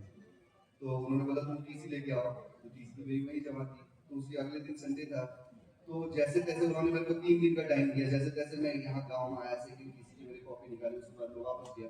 तो उस दिन 3 बजे से पहले मैं नैनीताल पहुंच गया, यहाँ एक बस चलती थी यहाँ से, तो वो ताजुब हो गई, तो 2-3 दिन के अंदर कैसे इतना दूर जाके सब कुछ लेके आ गए डॉक्यूमेंट। तो फिर उन्होंने ऐसे साइन कर दिया, मैंने फीस जमा कर दी, सब्जेक्ट है नहीं वहाँ, उनको भी पता था, पता नहीं क्या और ठोक बैठे, ऐसे उन्होंने साइन कर दिया। और सितार मैं पढ़ रहा हूँ, और मैंने वहाँ पर BSc छोड़ के वहाँ मैंने ली सोशियोलॉजी, हिंदी और सितार, तो पूरा साल गुजर गया और लास्ट में सब्जेक्ट तो है ही नहीं, सोशियोलॉजी का पेपर हो गया, हिंदी का पेपर हो गया, सितार का कहाँ से होता जब यूनिवर्सिटी में है ही नहीं पेपर। तो फिर उसके बाद मैंने चक्कर करके शुरू में 1 साल फेल हो गया, उसके बाद में BSc करी, वो भी बर्बाद चल गया, उसके बाद BA मैंने लिया, वो भी मैं गंवाने वाला था, अगर मेरा होगा नहीं बिल्कुल क्या लाइफ बर्बाद। मैं फिर डर अंदर से निकल गया। मैं राजभवन में रहता था, वहाँ कमिश्नर सर भी रहते थे, मतलब मैं कुलपति सर के चक्कर काटता था, कुलपति मामूली में सब कुछ वही करवाते हैं। तो मैं उनके वहाँ जाता और वो मेरे को टाइम ही नहीं मिलने का, यही नहीं वो नहीं, मैं सोचता था अगर ये टाइम ही नहीं मैं सीधे कमिश्नर के वहाँ जाऊँगा। लेकिन हुआ क्या, एक दिन मैं गया और बहुत गुस्से में था उस दिन, मतलब सोचा था मेरी तो लाइफ में कुछ है नहीं, रहा नहीं, और मेरे लिए क्या कुलपति क्या बैठे, में सीधे घुस गया ऑफिस के अंदर। वहाँ मीटिंग चल रही थी, 4 प्रोफेसर बैठे थे और मैंने कहा सर मेरा एग्जाम करवाना है, मेरा पेपर नहीं होता। तो कुलपति सर मेरे कौन बच्चा है तो बताओ क्या है। तो मैंने बोला सर मैंने यहाँ एडमिशन लिया है और मेरा एग्जाम नहीं हुआ है। तो उन्होंने बोला बेटा आपने नया मतलब ऐसे कैसे हो गया, आपको पता है प्रोफेसर की तनख्वाह कितनी है, तो आपने कितनी फीस जमा की। मैंने कहा 2300 रुपये फीस जमा की। तो उन्होंने ऐसे तो थोड़ी यूनिवर्सिटी चलती है। तो मैंने इनको एग्जाम्पल दिया, उदाहरण दिया, मैंने बोला राष्ट्रीय वस्तु जो है ना सेब, उसके संरक्षण के लिए गवर्नमेंट ने अरबों रुपए खर्च करे। उस टाइम चल रहा था कि हाँ कम हो रहे बहुत ही वैसा गवर्नमेंट। मैंने बोला राष्ट्रीय वस्तु के लिए आपने इतना खर्चा कर लिया, राष्ट्रीय वाद्य यंत्र सितार है, एक मौका मिल रहा है आपको उसके लिए कुछ करने के लिए, और आप अगर अभी भी पैसे की बात करने नहीं लगेंगे तो फिर कैसे चलेगा। तो सारे प्रोफेसर मेरी तरफ देख रहे यानी कौन आ गया। तो उसके बाद क्या हुआ, उन्होंने बोला रजिस्ट्रार को बुलाओ, रजिस्ट्रार ने बुलाया, उनसे क्या बोल रहे हैं बच्चा, फिर पूरा हिस्ट्री खंगाली कि हाँ 99 में था सितार। तो उन्हें एक जरिया बना उन्होंने। उसके बाद मैं, और देखिए एक छोटा बच्चा जो होता है ना बाहर से जाता है, उसको बहुत कॉन्फिडेंस होता है मैं कर लूंगा। मैं इंस्टीट्यूट में सीख रहा था सब कुछ, जब उन्होंने ये बात बोली ना कि कितनी तनख्वाह होती है प्रोफेसर की, मैंने कहा मुझे टीचर नहीं चाहिए। तो हालांकि उस टाइम पे गलत था, मुझे नहीं पता था कि मैं क्या बोल रहा हूँ, बस मेरे को ये था कि मेरे एग्जाम कैसे भी हो जाए, मैं बस मेरे को पास करना है, मेरे साल भर।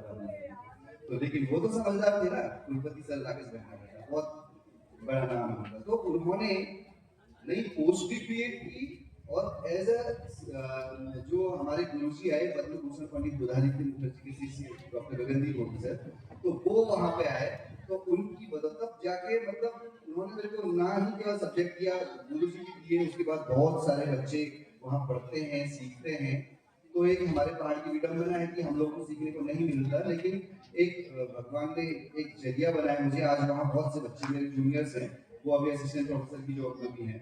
तो तब जब गुरुजी के सामने में बैठा ना, उन्होंने एक सितार मेरे को बोला सितार पकड़ो, और मुझे लगता था आता है ना, मैं बैठना सही है मेरा, ना ही मैं जो बजा रहा हूँ वो राग गलत है, और ना मिली हुई स्ट्रिंग्स। तो मुझे पता चला यार कुछ नहीं आता। जब गुरुजी को सुना तो एग्जैक्ट पता चला कि सुर क्या होता है। तो तब मैं उस दिन वो बात मुझे याद आ रही थी कि मैं बोला था मुझे कोई टीचर नहीं चाहिए, मैं ऐसे कर लूंगा। तब मुझे उनकी समझदारी, हाँ बड़े बड़े ही होते हैं और गुरु गुरु ही होता है। और हमेशा मैं आप जो यूथ है उनसे मैं कहना चाहता हूँ कि गुरु की कदर करो, गुरु को ढूंढो, और अगर आपने वाकई में अच्छे कर्म किए होंगे तो गुरु आपको मिलेगा और जरूर मिलेगा। और वही आपको, एक तो गुरु होता है, गुरु सभी हैं, माता पिता भी गुरु हैं, हमारे जो बड़े भाई हैं, चाचा का वो जो भी जिससे आप सीख रहे हो, छोटे बच्चों से भी आप सीख रहे हो, वो भी गुरु है। लेकिन एक होता है सदगुरु, जो आपको हाथ पकड़ के लेके जाते हैं आपको आगे, नहीं इसको बढ़ाना नहीं कराना तो कराना ही है। वो सदगुरु कौन है उसको पहचानना, उसको ढूंढना, उसके साथ समय बिताना। केवल उसके आर्ट फॉर्म को ही नहीं सीखना, जीवन में और भी चीजें क्या बोलना है, कहाँ पे कैसे बैठना उठना, हर कुछ सीखना। तो मैं बहुत सौभाग्यशाली हूँ, डॉक्टर गगनदीप मोदी मेरे गुरुजी, और हम लोग पहाड़ से इतने मुश्किलों से हमने मतलब मुश्किल थी हमारे लिए। जैसे एज ए म्यूजिशियन मैं बता रहा हूँ, मैं सीखना चाहता था संगीत, मुझे कुछ मिला नहीं, लेकिन इस तरीके से मैं संगीत में आया। उसके बाद मुझे गुरु भी मिले, मुझे सीखने को भी मिला, और आज ये मंच भी मिला जहाँ पे मैं अपनी कहानी बता पाया आप लोगों को और भी बहुत कुछ बता। हाँ, एक छोटी सी बात और कहना चाहता हूँ मैं, अब कंक्लूड करूँगा, मैं टाइम भी ज़्यादा होगा। तो एक बात बताना चाहता हूँ कि जैसे फोक है ना हमारा कल्चर, तो मैंने तो बचपन से जिया है उसको। अगर आपको रिसर्च करनी है तो आपको अस्तबल में घोड़े को रिसर्च करनी है तो अस्तबल में रहना है। तो ये मेरा अस्तबल था जहाँ मैं रहा बचपन से। हमने जो 8वीं वाला 7वां 8वां कल्चर है उसमें मैंने डांस किया है, डोका पहन के, मुखौटा लगा के, हर सब कुछ किया है। अभी इस बार मेरे को हिरन चित्तर में खाम बनने का मौका मिला, मैं वो भी एक्सपीरियंस किया। बचपन में बन नहीं सकते थे, उसके लिए उतनी एनर्जी चाहिए। तो जब मेरे को पीएचडी करने का मौका मिला, ना कि मैंने राजस्थान के संगीत में, ना कि मैंने सितार में, ना मैंने किसी ऐसी चीज में पीएचडी की कि जो कोई और कर सकता है ना। तो अगर मैं पंजाब के संगीत में रिसर्च करूंगा तो पंजाब वाला क्या करेगा, वो तो उसकी जिम्मेदारी है। मेरी जिम्मेदारी, पंजाब वाला मेरे यहाँ आकर थोड़ी रिसर्च करेगा, तो मेरी जिम्मेदारी। सितार पे बहुत रिसर्च हुई है, सितार पे किताब लिखने वाले बहुत हैं, लेकिन मैंने अपने कल्चर को मैं क्या दूंगा, मेरा समाज क्या जानेगा, और मैं खुद नहीं जानता उस कल्चर को, तो मैं पहले जानूं फिर समाज को जन्माऊं। मैं बहुत सवाल पूछता था अपने आर्ट से रिलेटेड, लेकिन बहुत जगह मैं सेटिस्फाई नहीं हो पा रहा था। तो मैंने फाइनली वो चीज चुनी। किसी ने मेरे को बोला था ये तो रिसर्च पेपर का भी टॉपिक नहीं है बेटे, एक रिसर्च पेपर लिखोगे इसमें कैसे लिख लोगे तुम 280 पेज की थीसिस जैसे। तो मैं घबरा गया, लेकिन जब मुझे गमारा गीतों के बारे में पता चला ये तो इतना बृहद संकलन है, तो मैंने ये टॉपिक लिया और मैंने पीएचडी, मैंने अपने 8वीं के टॉपिक में काम किया और 200 पेजेस से ज्यादा केवल गमारा गीतों का संकलन किया है और 487 पेजेस की मेरी थीसिस बनी। मतलब 180 का ही लिखना होता है, लेकिन मैं पूरा काम कर पाया।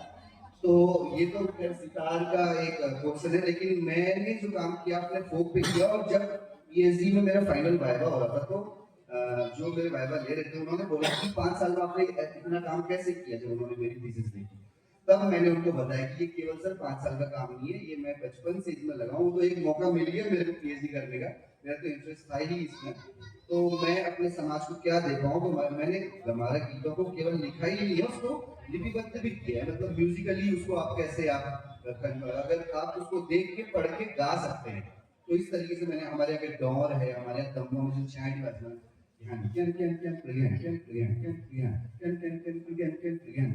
जो उसके बीट्स हैं, आप उसको पढ़ सकते हो, बोल सकते हो, लिख सकते हो, आप उसको सीख सकते हो, बजा सकते हो। गुड़के की बीट्स जो है, डौर एक इंस्ट्रूमेंट है, उसकी बीट्स जो है। तो मैंने एज ए रिसर्च पेपर भी लिखे, मेरे 8-10 रिसर्च पेपर पब्लिश हुए अभी नेशनल इंटरनेशनल जर्नल में हो चुके हैं। तो उसमें मैंने क्या किया, जैसे किसी कलाकार को रिकॉर्ड किया है, उनकी रिकॉर्डिंग्स सीक्वेंस में उसने मान लिया जाए 20 ताले बजाई हैं, तो उन 20 तालों को मैंने लिपिबद्ध लिखा भी है और उसके बाद उसका बारकोड भी दिया। आप उसको सुन भी सकते हैं, आपकी तरीके से भी लिख सकते हैं। और ध्यान, जैसे धा तबलीगी बोल तो हमारे पास है ना, धा दिन जिंदा, धा दिन जिंदा, या धा दिन कुछ भी बोल है, लेकिन उसको वो भी साथ में बनाया और लोगों ने, लेकिन हमारा कौन बनाएगा बोल। तो मैंने कोशिश की है जैसे हुड़के के बोल बनाना और हुड़के के बोलों को फिर लिपिबद्ध करना, दम्मे के बोल बनाना। अगर दम्मे में दैन और भौ एक साथ बज रहा है तो उसको ज्ञान शब्द दिया जाए, केवल सिंगल बज रहा है उसको ज्ञान शब्द दिया जाए, उसके साथ अगर झाली बज रही है तो ज्ञान शब्द दिया जाए, तीनों एक साथ बज रहे हैं। तो इस तरीके से पहले मैंने एक्सप्लेन किया, उसके बाद मैंने लिपिबद्धीकरण किया उसको, उसके बाद बारकोड के सब वीडियो भी दिया। इस तरीके से फोक में काम करने का प्रयास किया है। तो मैं ज्यादा आपका समय नहीं लूंगा, मेरे को अपने बारे में बताने का मौका मिला, मेरे लिए यही बहुत सौभाग्यशाली हूँ मैं आप सभी का, और आपका बहुत बहुत धन्यवाद। Thank you so much. आपने जितने प्यार से ये बताया है ना, आई विश हमारे पास ज्यादा टाइम होता तो हम शायद और लंबी स्टोरी सुनते, लेकिन क्योंकि हमारे पास समय की कमी है। पर आप इनसे कनेक्ट कर सकते हैं। अगेन हमने पहले भी बोला था कि अगर आपको इनसे कनेक्ट करना है तो आप पहाड़ी वोकल से कनेक्ट कर सकते हैं। वो आपको इनको पूरी इन्फॉर्मेशन दे देंगे, वो आपको पूरी इन्फॉर्मेशन प्रोवाइड करा देंगे। तो अभी आगे हम गौरव जी और वैभवी जी से बात करेंगे। इन दोनों का, हाँ, तो ये दोनों अपनी स्टोरी जो है वो साथ में सुनाएंगे। ज्यादा लंबी स्टोरी ना रखते हुए वैभवी जी और गौरव जी प्लीज आप अपनी स्टोरी सुनाएं। देखिए, with no offense to anyone, to any team, to all the people who are sitting here, thankfulness और सब कुछ जो पहले कर चुके हैं। We are running out of time. We have I think 10 or 15 minutes only. and will not be sharing a story है क्योंकि स्टोरी इतनी बड़ी है और ना हमें लेजेंड बनना है ना हमें मूवीज में आना है. Let's not talk about that. हम बात करते हैं आज के टॉपिक की, वो है youth fest. It's an opportunity to connect with the youth. I don't know how many youths are sitting here because I'm not able to see. काफी सारी लाइट्स आ रही हैं. Professionally, I'm a finance professional and Vaibhavi. I run a cafe. I have a startup near JC College. Yes, and she's studying in 11. So a big, huge round of applause for her, please. Thank you. जब हमें school में पता भी नहीं होता था मैं करना क्या है. She's helping my mother. She's एक एंटरप्रेन्योर बन चुकी है इतनी छोटी सी एज में. So मुझे आज इनसे मिलकर बहुत अपने आप में इतना मोटिवेशन फील हुआ है and I am very happy to be here. चलिए तो मेरा बहुत सारी बातें करनी थी हमने, ऑफ कोर्स करेंगे कभी और आज नहीं कर पाएंगे. एक ही टॉपिक पे बात करते हैं. यूथ से हम कनेक्ट कर रहे हैं. यूथ किस लिए बोला जाता है? डेवलपमेंट के लिए, विकास के लिए. इस पिथौरागढ़ को बदलाव कौन करेगा? यूथ करेगा. चलिए तो हम इस टॉपिक पे बात कर रहे हैं. चाय की दुकानों पे मोमोज के जो स्टॉल्स होते हैं या कोई और दुकानें सोचिए, वहाँ बैठ के सब लोग बात करते हैं कि यार विकास नहीं हो रहा, विकास नहीं हो रहा, ये विकास नहीं कर रहा, एडमिनिस्ट्रेशन कुछ नहीं कर रहा. बट ऐसे विकास नहीं होगा. विकास है क्या? आप लोगों को पता है विकास है क्या? मैं आप लोगों से पूछना चाहता हूँ. अगर आप लोग चाहें इंटरेक्शन करना तो प्लीज करिए, नहीं करना चाहें तो 2 मिनट का टाइम मिलेगा, otherwise will start ourselves. I know Pithoragarh के पीपल इंटरेक्ट नहीं करते हैं. Do we have a mic? If anyone wants to say आपकी नजर में विकास क्या है? This is the question. If anyone wants to speak please give the mic.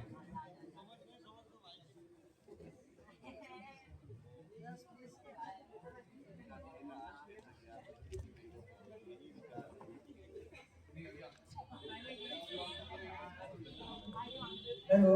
Yes, please. Thank you for the question. Yes. I'm here. It's okay. Yeah, please speak. I'm not able to see. Sorry, आप बोल रहे हैं. Because this side, Okay, yeah. not the youth, of course, like you, I'm an old person.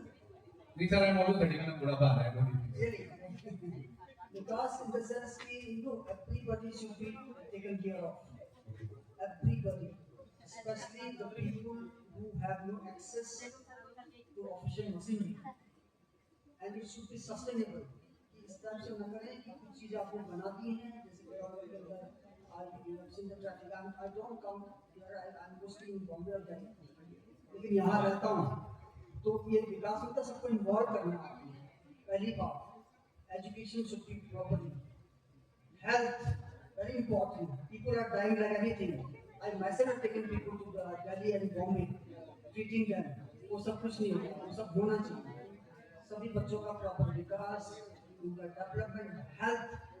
If they are not having proper nutrition, nothing is going to happen. And especially the downtrodden people who have no access, and it should be sustainable. बहुत संभावना है यहाँ.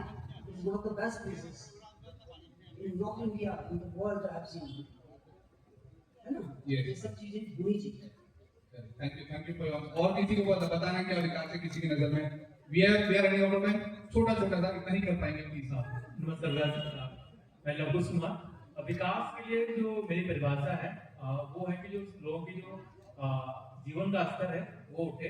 बाकी जो uncle ने बोला कि शिक्षा, स्वास्थ्य और सभी पहुंच जो है सुरक्षित हो, और जो भी रिसोर्सेज एक इंसान को गरिमामय जीवन जीने के लिए काबिल बनाते हैं, चाहे वो शिक्षा हो या फिर जो है रोजगार करने के मौके हों, उनकी पहुंच लोगों तक हो, ये मेरे विकास है. Thank you. Great. Anyone else?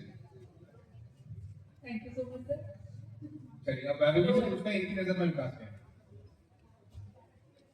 विकास पिथौरागढ़ में जो मेन चीज मेरे को अभी लगती है वो लगती है मेडिकल फैसिलिटी, जिसमें मेन अगर मैं पिथौरागढ़ की बात करूँ, पिथौरागढ़ की सिटीजन होके, तो मेडिकल फैसिलिटी में अगर यहाँ पे इम्प्रूवमेंट होगा, और जो रोड्स नॉर्मल जो हमारी रोड्स है वो तो ठीक है, बट जो कुछ अन्य और दूसरे रास्तों की रोड है अगर वो सही की जाए, गार्बेज डिस्पोजल सही हो, तो पिथौरागढ़ के लिए ये सबसे अच्छा डेवलपमेंट होगा अकॉर्डिंग टू मी.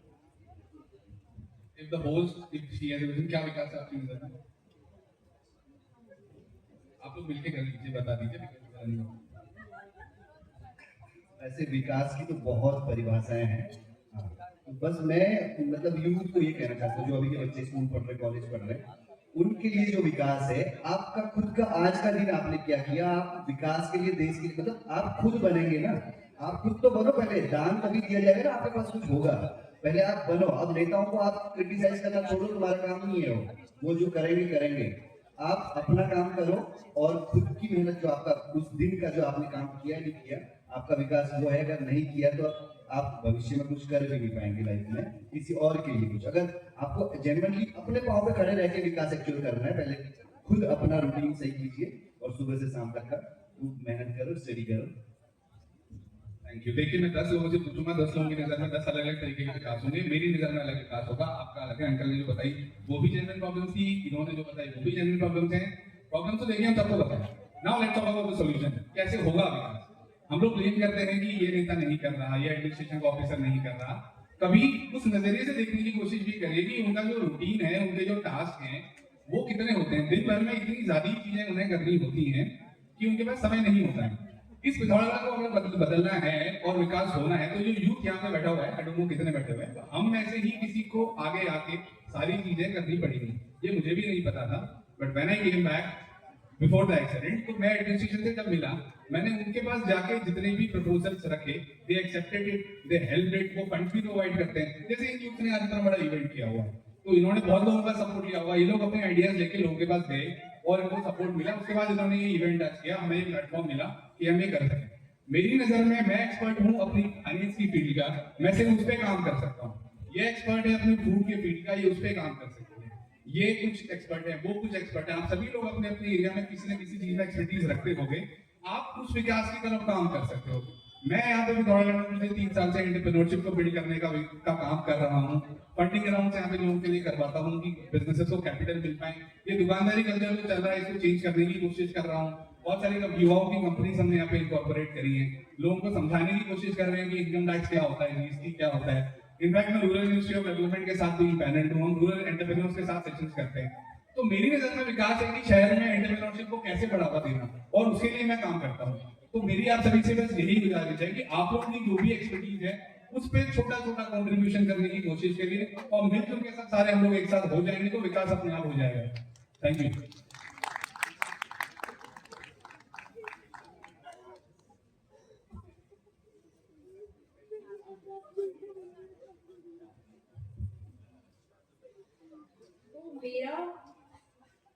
मेरा और मेरी मदर का था ये प्लान टपरी का, जो हमने फूड वैन यहाँ पे एस्टेब्लिश की है। कुछ 1-2 फूड वैन्स पहले भी आई है, बट वो मूवेबल थी और वो सक्सेसफुल नहीं हो पाई।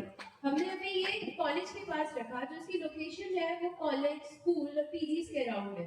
इसमें हमारा मेन मोटिव ये था कि जो कॉलेज गोइंग स्टूडेंट्स हैं उनको हम एक हेल्दी फूड एक अच्छे इकोनॉमिक रेंज में प्रोवाइड कर सकें।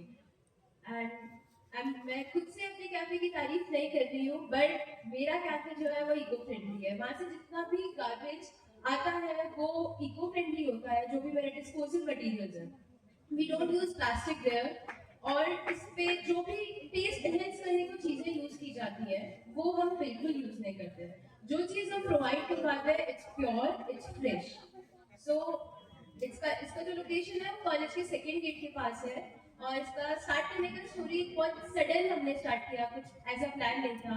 मेरी मम्मा को कुकिंग का शौक है, तो उस चीज़ पे हमने इसे स्टार्ट किया था। और इसका मेन मोटिव ये था कि हम अच्छा फूड प्रोवाइड कर सके, और अच्छी इकोनॉमिक रेंज पे।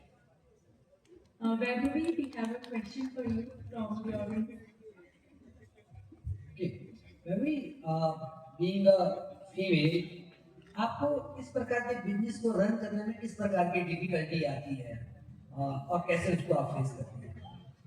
Being a female, सबसे जो टफ टास्क होता है वो आता है शाम का टाइम, जब कुछ कस्टमर्स आते हैं, उनका मिसबिहेव भी होता है, मिसट्रीटमेंट होता है, और ये ही, और तो बाकी फैमिली का पूरा सपोर्ट रहता है, थैंक गॉड, और तो कोई ऐसी डिफिकल्टी नहीं है। हाँ, बट एज अ फीमेल अगर कोई प्रॉब्लम की बात है तो वो ये आती है कि जो शाम के टाइम कस्टमर्स होते हैं, कुछ सब नहीं बट कुछ बॉयज, या शादी का टाइम चल रहा है तो उस टाइम आसपास, I hope you are getting what I mean to से।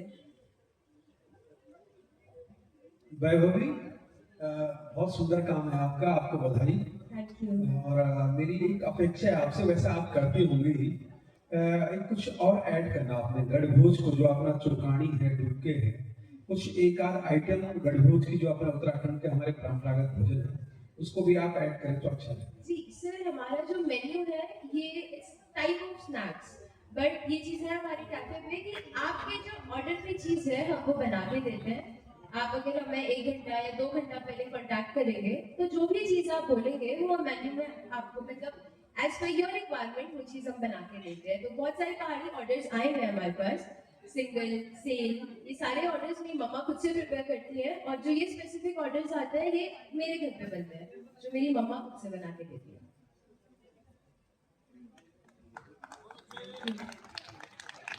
Any question?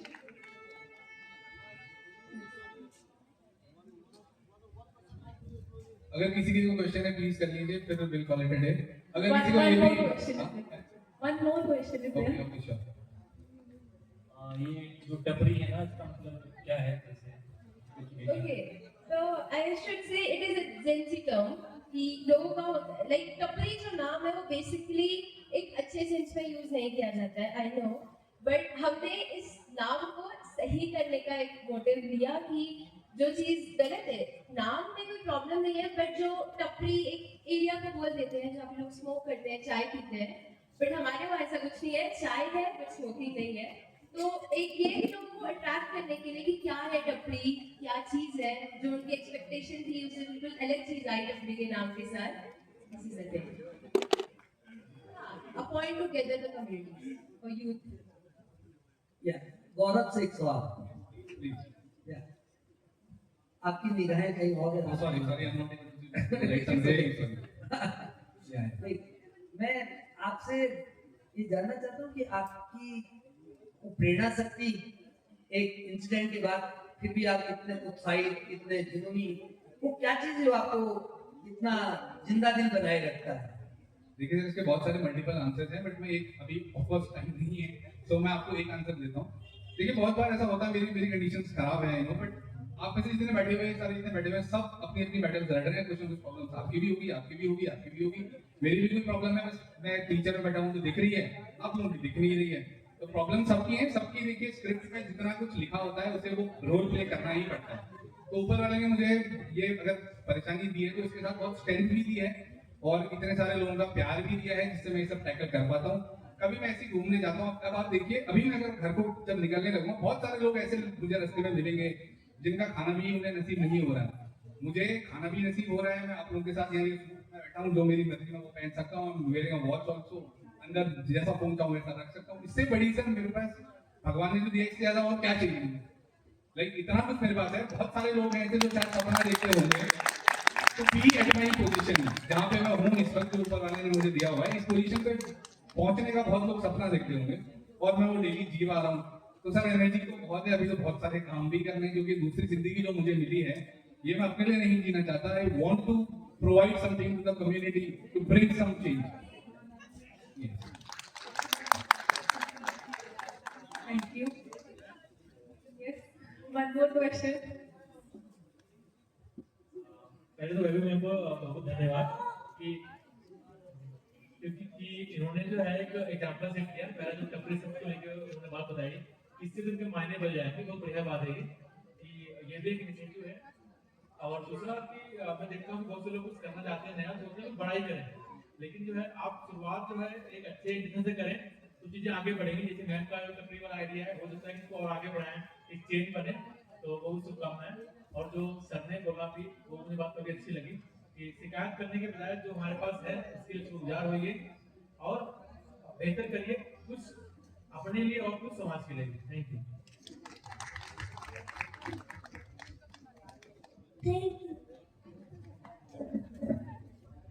और अगर किसी के कोई भी क्वेश्चन है किसी भी तरह के, अगर बहुत सारे आप लोग बैठे हैं, आपको लग रहा होगा आपका इनकम टैक्स रिफंड नहीं आया, मैं वो भी आंसर दूंगा। प्लीज क्वेश्चन, क्योंकि फिर मैंने निकलना है, वेरी लेस टाइम है, तो प्लीज थोड़ा सा क्वेश्चन कर लीजिए। I don't think will get an opportunity to be here and speak with you guys.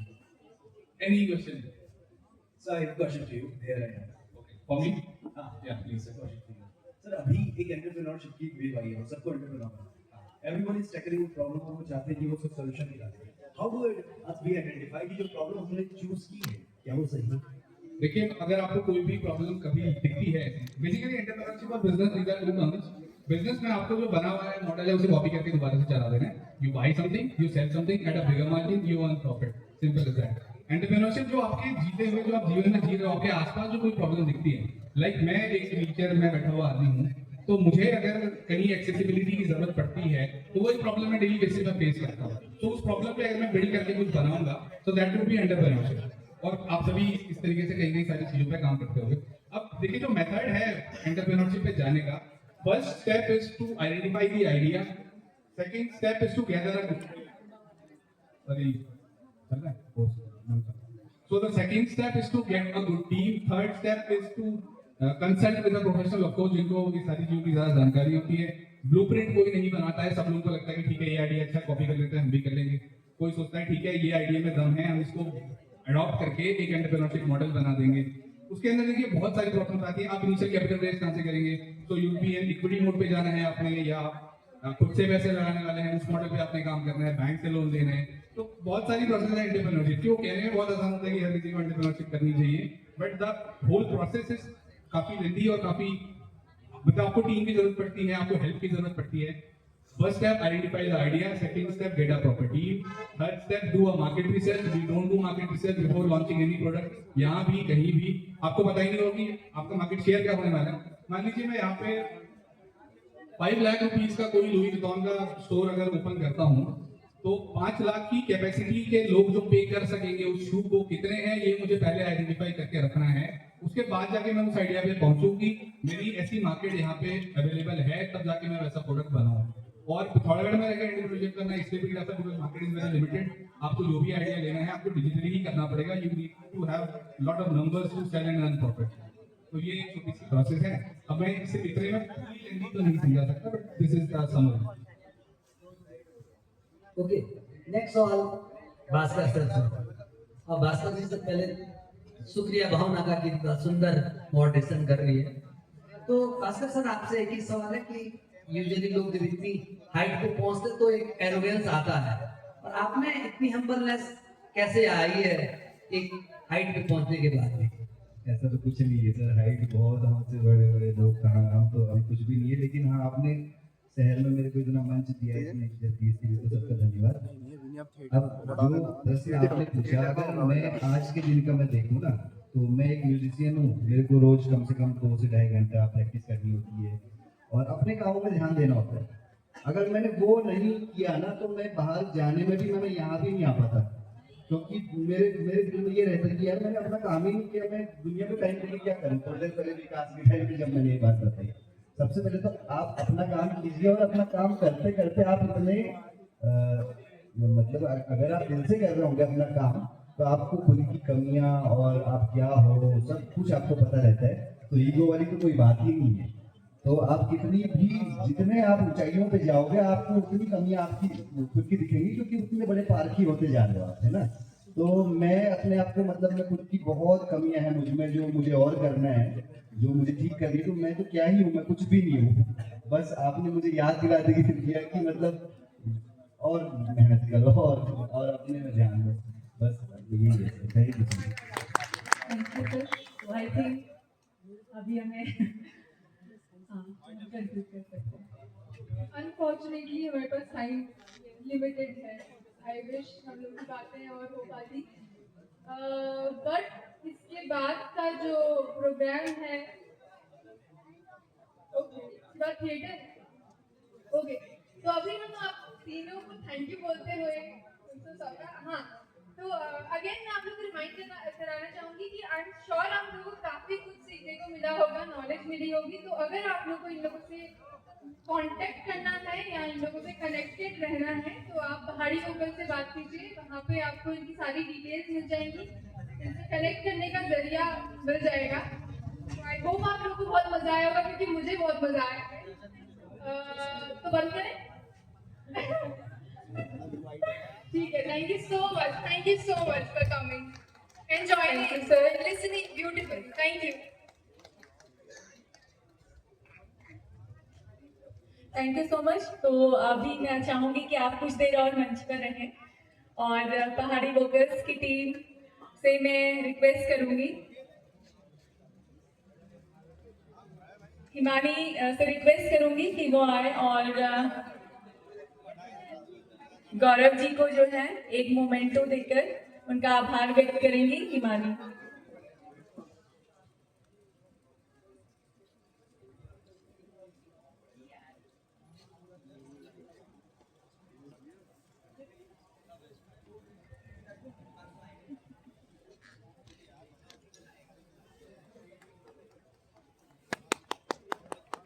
जोरदार तालियों से हम गौरव जी का आभार व्यक्त करेंगे। Thank you so much sir. इसी क्रम में कोमल से रिक्वेस्ट करूंगी कि वो भास्कर सर को जो है एक मोमेंटो देकर उनका आभार व्यक्त करेंगे। इस तरफ आइए।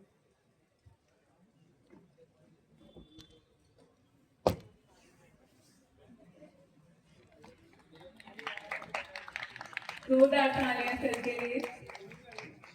Thank you so much Komal.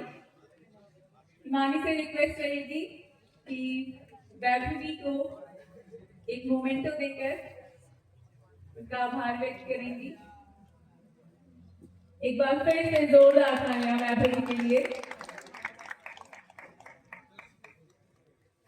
Thank you so much Himani. तो एक बार फिर से आप तीनों स्पीकर्स का बहुत बहुत शुक्रिया इस मंच पर आकर हमें अपनी इंसाइटफुल स्टोरीज शेयर करने के लिए।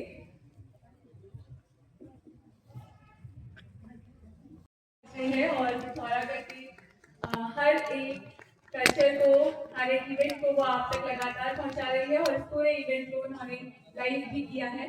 तो thank you so much sir for being here and Komal से रिक्वेस्ट करेंगे कि सर को एक मोमेंटो देकर उनका भी आभार व्यक्त करेंगे।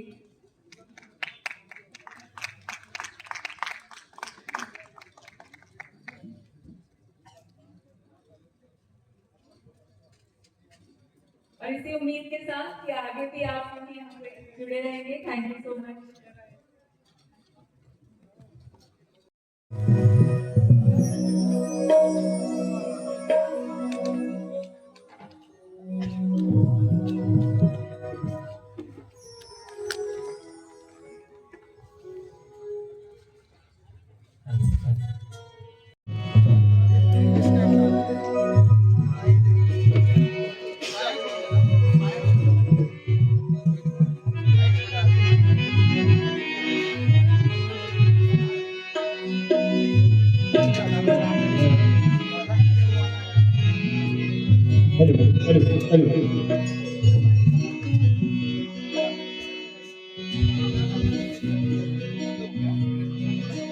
तैयार हैं आप लोग?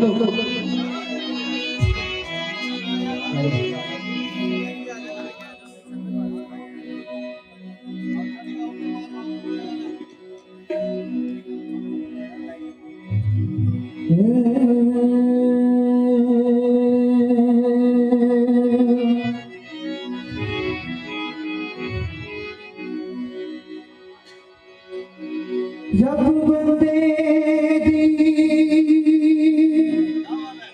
जात को चिर कपड़े दी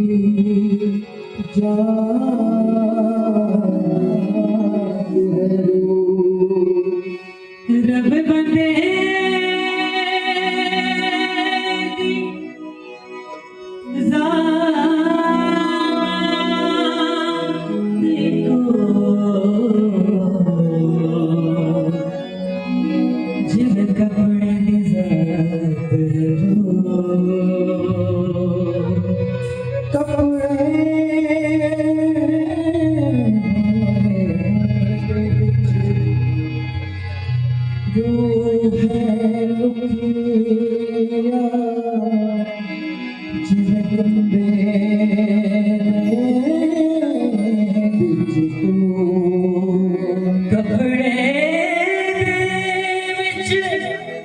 रो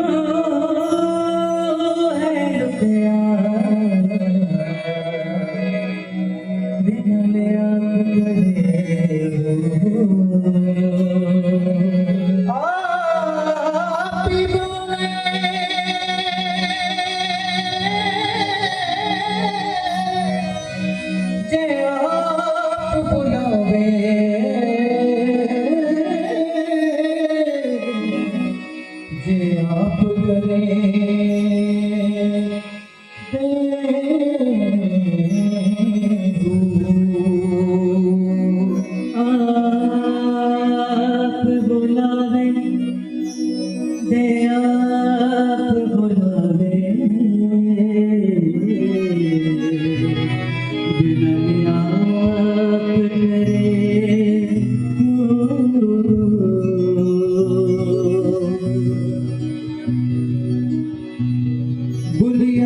और ये आज आखिरी राग है।